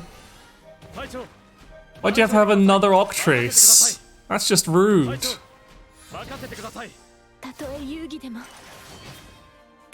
they're going to have pretty high rally count, but also so we don't have any targeted removal in this hand, which kind of sucks. Like, we can kind of try and bank on Radiant Luminous pulling something useful, but I'd rather just play out Luminous Lancer. Because it just handily deals with their entire board.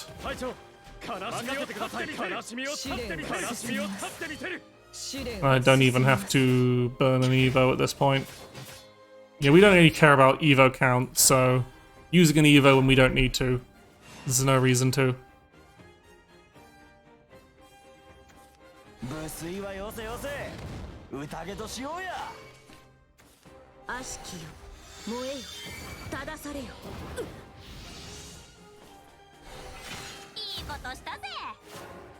Okay, so I'm just trying to think what's our best play, because obviously we really want to play the Musketeers Vow this turn, so I'm just thinking about what's the... I think again I want to conserve Evo points a bit, but they do have the... I'm gonna go for the good old... Like, they don't have a particularly... Oh no, they're just giving up. They're like, oh, can't deal with that. Cannot deal with Musketeer's Vow. Not bothering in unranked. We didn't even get to do any of our fancy commander stuff yet. Okay, so what's another fun, silly deck? I guess this isn't a meta deck. This is legit. This is allowed to be used, but it kind of is. Yeah, no, I feel bad subjecting unranked to Skeleton Raider. Fortunately, he just makes the deck too good. I guess we'll do the really silly pure ghosts deck.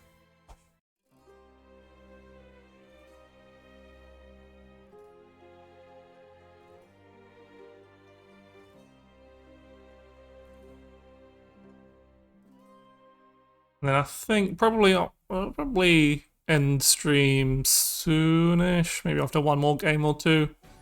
I'm getting kind of tired. and I need a break, and there's not much I'd want to do after a break, so probably a good time to stop. So, let's see if we can get a win with ghosts. Don't really kind of want to save Necro Carnival for later if possible, especially if we've already got a 2-drop. So.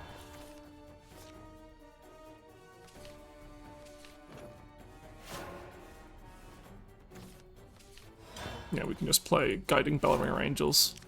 Hopefully they don't banish them, because we really need one Necromancy for this Trick Dullahan to work. What do you do again? Oh yeah, you're one of our aggro options.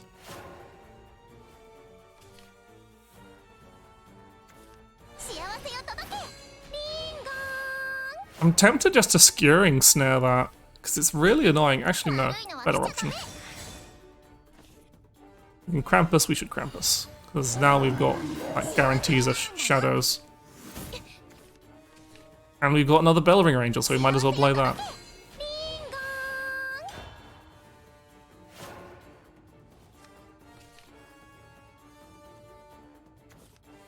Okay, so they're playing a Control Haven deck. Means they also are not bonking off our shield, which is nice.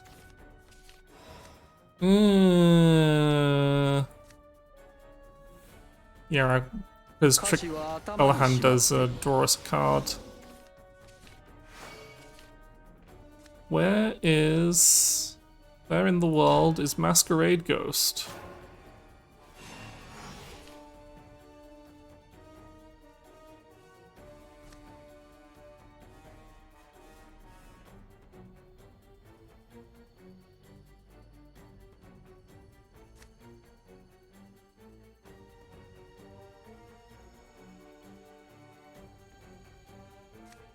It's really like reminds me one. It still draws a card as well.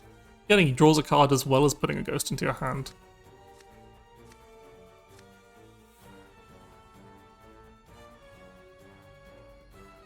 What are you up to?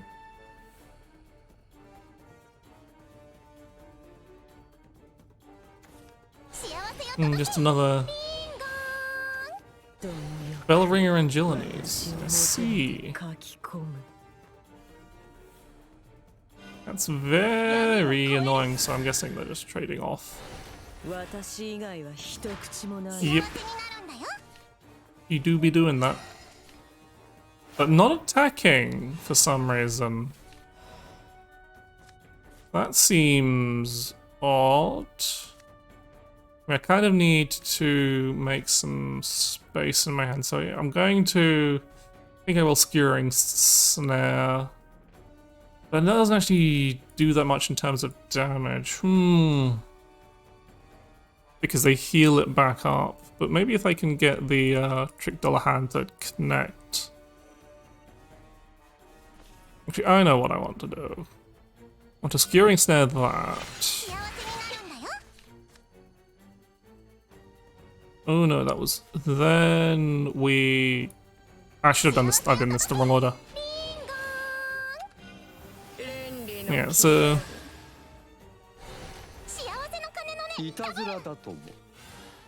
Because we kind of need to draw... We actually do need to, like, focus on drawing cards a bit, because we haven't got our, we still haven't seen... Masquerade Ghost, which is pretty annoying. So they're playing Baha in their control. That was lucky of them. Bastard.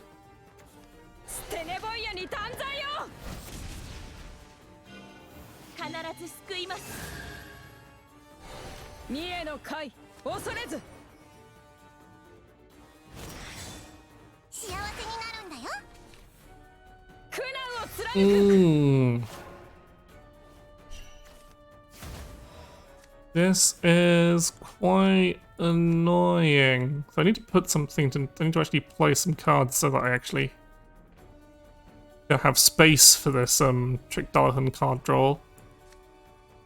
We're gonna play one of these Spirit Invasions even though we don't have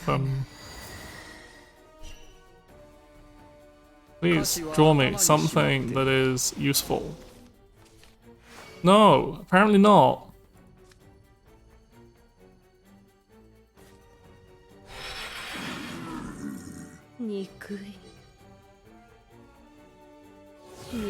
Ugh. No point burning the Evo point yet. This is unfortunate.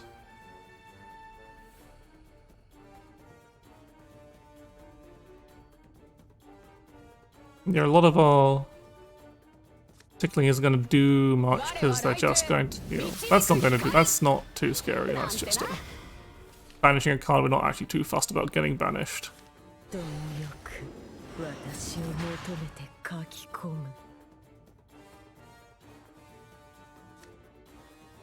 Mischievous Zombie is definitely not a great thing to play at this point. Interesting. Okay, that's some card draw at the very least. So I'm going to play this Ghost. Drawing cards is more important than anything else at this point. Just Morale solves it. One ghost becomes two ghosts. And yet still, we do not get the card we desire.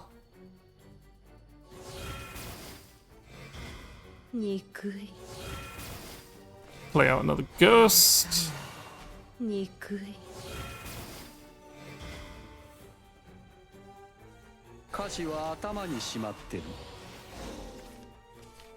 Fuck's sake. Ugh. All three Masquerade Ghosts in the bottom.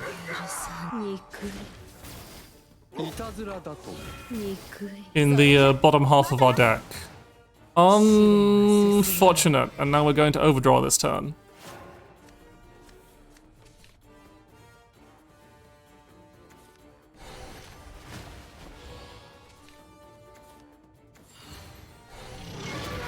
No, I'm not gonna let me do this sound. It's a silly deck, sometimes these things happen.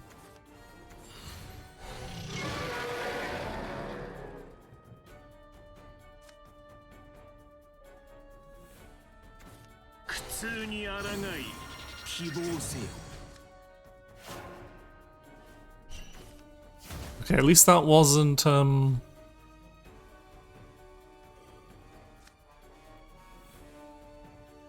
anyway, I want to... So that becomes a 7-5. Yeah, I'm just going to deal with this guy the easy way.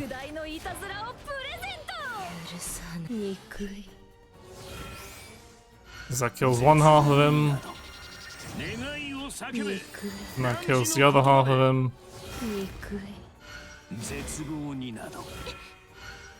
I forgot the Mischievous Zombie himself has Bane. Just play that. Okay, just need to, like, get cards out of our hand. At least we didn't mill anything important, but still. Where are you, Masquerade Ghost? We're going to get Barhard now.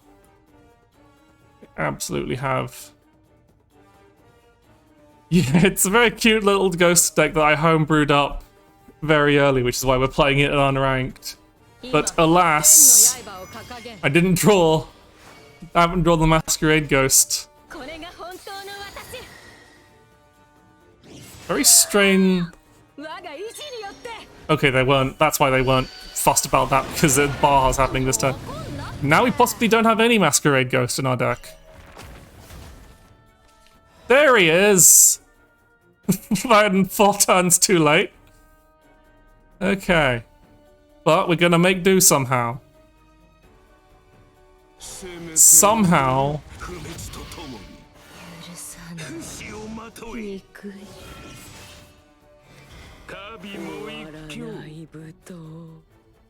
We're gonna do it.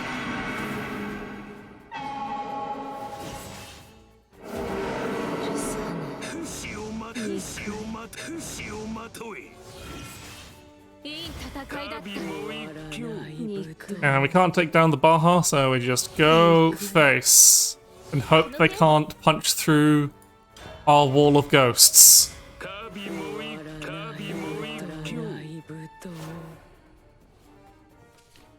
They just have a Baha in hand, we're screwed, because they just play that and hit us in the face. If they don't have a way to clear our board, like, there's so many ways that they kill us here. If they don't, it'll be hilarious. Because we might actually be able to kill them.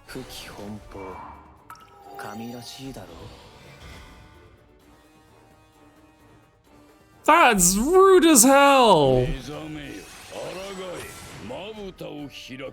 Absolutely rude as hell!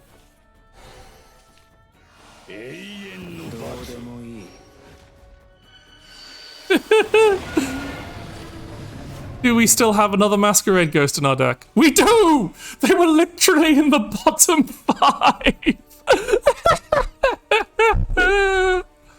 What the fuck? What the actual fuck?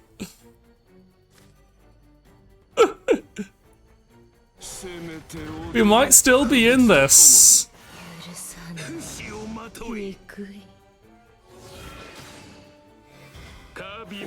I don't want to actually. I realize I don't want to actually play these Baccharuses because I don't want to.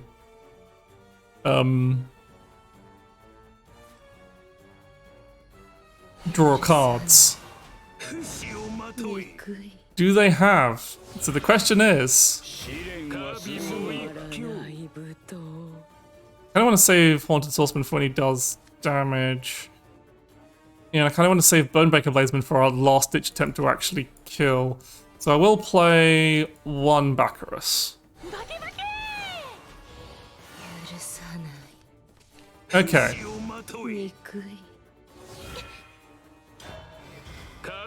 We're somehow still alive.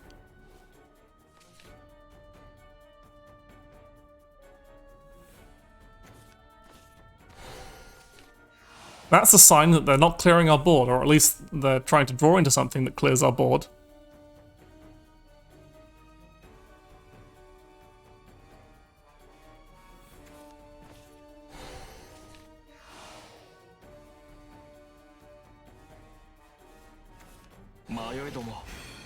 Ooh, there's a removal. But I don't think that's enough removal.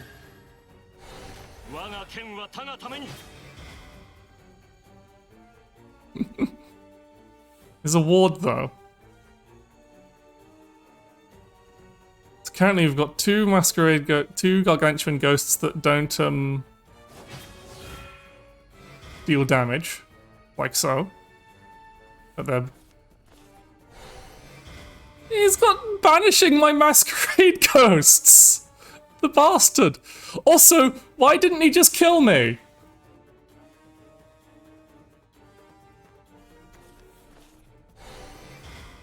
This is just rude! This is actual BM now.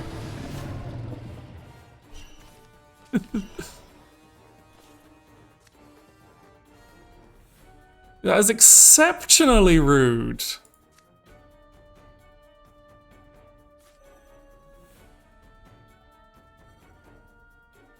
How much damage does...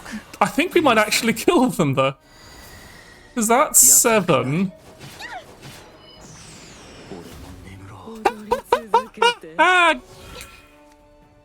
And... yeah, that kills.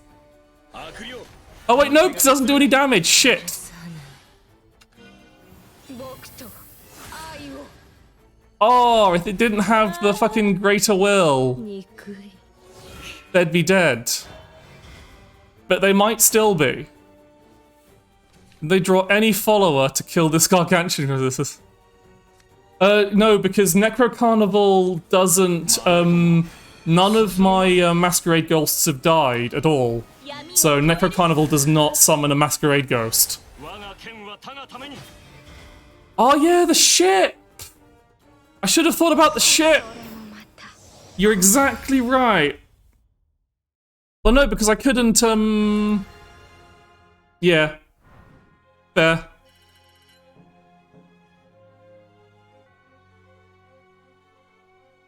But then would I still... I would have been able to deal with his Baja, I guess, but I don't... Would that still have been able... I guess I could have waited till the next turn to kill. Yeah, if I could have cleared the Baja with the ship, you're right. Didn't think about that. I was thinking I had just, like, dropped Necro Carnival as a card from my mind because I was like, oh, I don't have... It's not reanimating Masquerade Ghost, what's the point? But you are absolutely right. Let's try again. Let's try...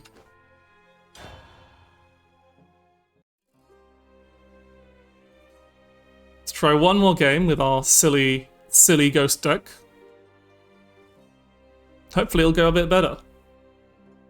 But yeah, Greater Will is a mean card, because you forget about the effect until it's like...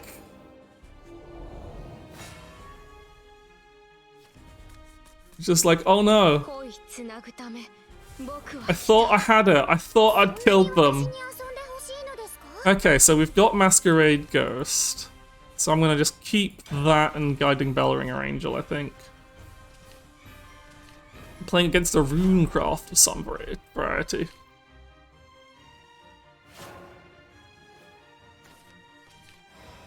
Okay, pretty good start, I think. Let me save the Guiding Bellringer for a bit later, because we can play this Beguiling Spectre first. Yeah, Beguiling Spectre. Desu wa Salome-sama.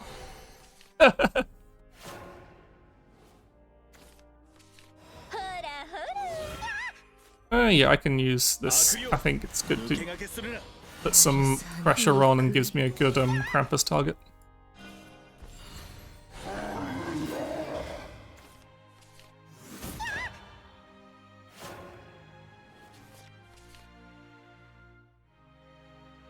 And then we've got Evo the Bellringer on for.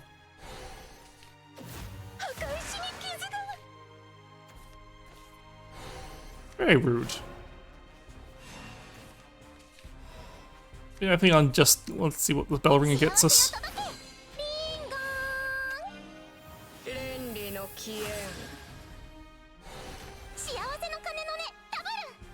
Ooh, a Baccharis. That's a very good thing to play here.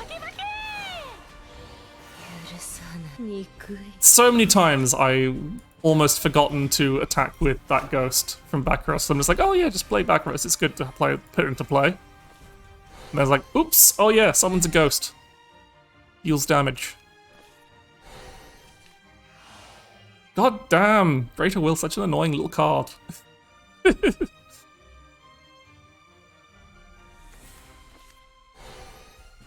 Just locking us down. That's fine. We've got the space for it, we'll just play Masquerade Ghost here.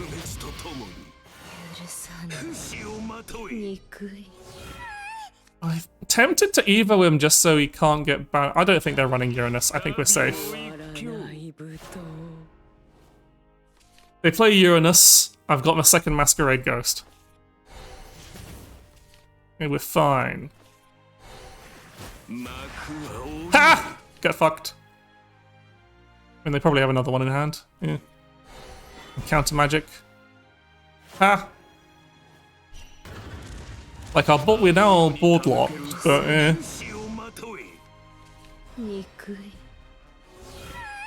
Do I go for an aggressive Evo here? Actually, wait. Yes, I do. Because they're...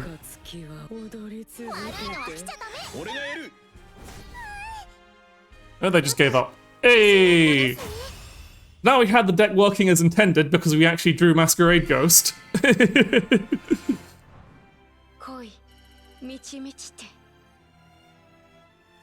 Yeah, I really like Masquerade Ghost. I'll try and have a... I hope they can get like into... I think the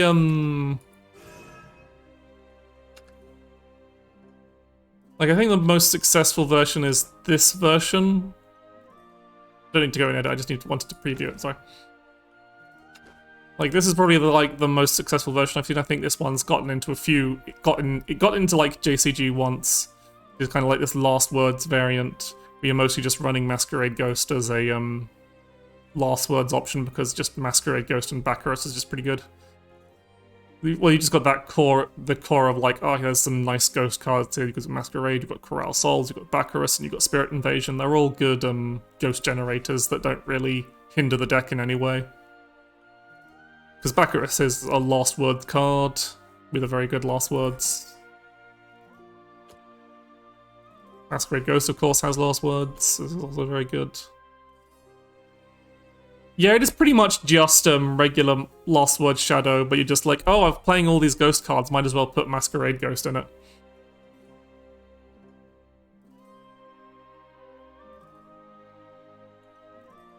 But it's like that's the best kind of deck Masquerade Ghost has been in. So either maybe something will get discovered, or maybe just I think a lot of the I'm hoping a lot of the new archetypes kind of come into their own once the waiting for the mini expansion is going to take a while. That's still like over a month. So it's like 2 months after release, and we've been what? Only a couple of weeks since the set came. Only like 2 or less weeks since the set. Yeah, I know I usually do, but like I think I'm of the opinion that Chessrune literally needs... Yeah, true. It usually is. But like, I think that Chessrune could be good if you just get one more pawn generator. It's so close to being able to get really fast kings off now that we just need the magical bishop. It's copium. I'm playing the cope. It's wishing on a dream. I just wish that we get the magical bishop and everything is fine.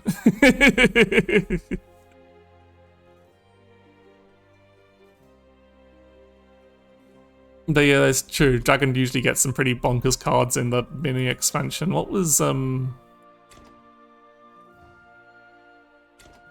A viewer wanting to be my friend. It is. I will be friends with a viewer. Thank you. Yeah, because last said it was Masamune, wasn't it? It was Masamune and Ethica, yeah. Was the last cards it got in. I want to look at cards.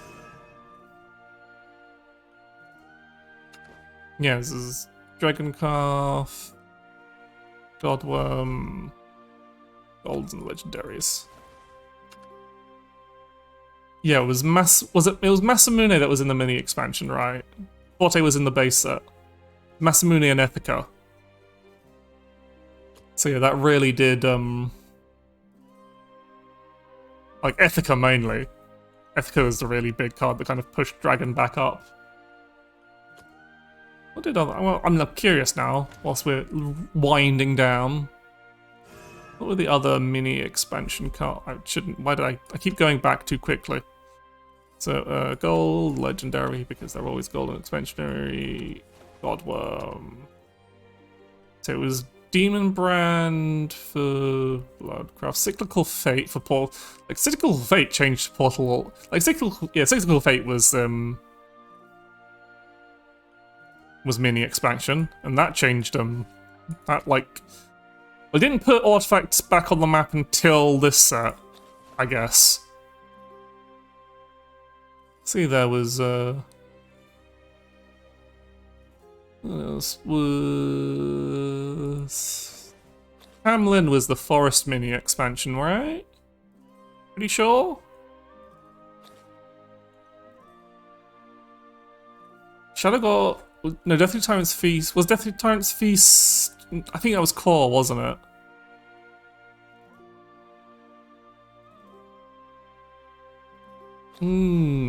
Yeah, it's hard to remember. Waltz was the Bloodcraft. I think Waltz was pretty impactful. Well, Waltz has been pretty impactful now. It was Waltz... Yeah, it was Waltz Skullfane, Carbuncle... Departed Soul Taker.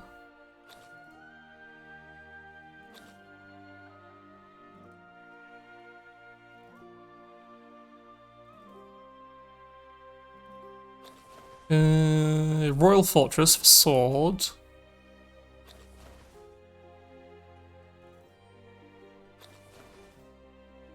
Yeah, that was mostly it, I think. What was Bloodcraft's mini X-Pack legendary? It was Waltz, yeah. Instead, Waltz has become a pretty core card in Bloodcraft as a whole, really, apart from Handless. I'd say a lot of the cards in the last mini X-Pack were pretty impactful. Maybe... No, Legendary Skull Commander was base set. It was, like, not, Royal Fortress, like, might be a powerful card soon. But not quite yet. Commander Sword just isn't quite there, even with the new cards. I think it's close to being there. There's just so many decks. Like, Deathly Titan's Feast is a bit of a gimmick. Unless we can get, like, a Shadow Follower that just has, like, a 1/1 Storm, can't be blocked. Or Ambush, can't be blocked. Some kind of nonsense like that. Surprised I don't see... I guess the healing kind of died out and there's not really, much point to it. But she is a super cute hunter. Someone who is also very cute. I can relate to that. Also, Fiend is just... But yeah, no, I thought that was a fairly...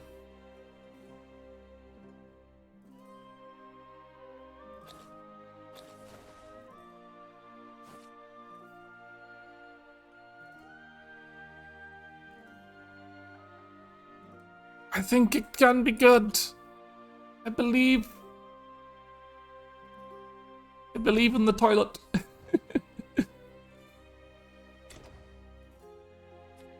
Yeah, I guess I'm just a bit of an optimist, really. I see this as, oh, neat cards. I see potential. Will the potential be realized? I don't know, but I'd like to be realized, so I'll believe. But I won't be too disappointed if it's not, because there's always a, like... Even at its worst, I think, like, Shadowverse metas have always been pretty interesting. Like, there's been, like, really bad times, but those were just pretty silly, I guess. I'm just glad we're not back. Honestly, most days I'm just grateful we're not back in, Natural Machinus meta. Because that was really awful. That was a fucking... That was a mess. But, yeah, I think... I really feel like I need to break, and we're getting close to the end, enough of the end of the stream that it's probably a good time to roll. So I'm going to shuffle over to the chat room and have a little wind down and look at who to raid. Yup. Yes, thank you everyone for coming to the stream. Thank you to all the new subscribers, of course. Thank you to all the new followers, and thank you to the Caden for the gift subs, and everyone else who just came to hang out and say hi. So let's see. Let's go on to the twitch.com and see who is online to raid. Ooh, lots of people. Lots of people.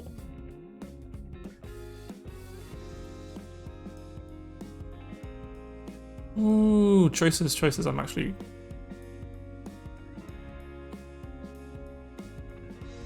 Thank you very much, Kaden. Let's see... I think I will...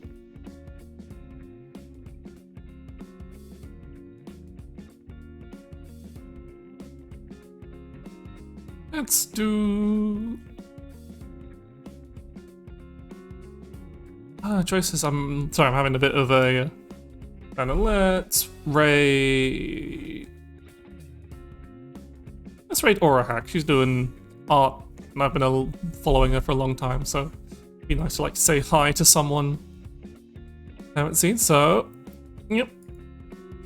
Thank you everyone for coming. So, thank you for coming along. I'll be away on Tuesday. I'll be away for the weekend. So. But I'll be nice and relaxed, so I probably won't see you again until Tuesday. Unless I'm like, oh, I've really got to stream, I'll do a guerrilla stream on Monday or something, but otherwise, probably won't be anything until Tuesday. And I don't have Twitter on my phone as a thing, it's only on my home desktop, so I'll be completely radio silent for the whole weekend. Maybe I'll schedule some silly tweets, just for people to interact with. But, yes. thank you all for coming, and I'll get this raid started. Oh, can't... Okay, maybe she has raids blocked. Never mind then. Fair enough. Okay, non-raiders, let's raid... Let's raid Haruna. Haruna's lovely.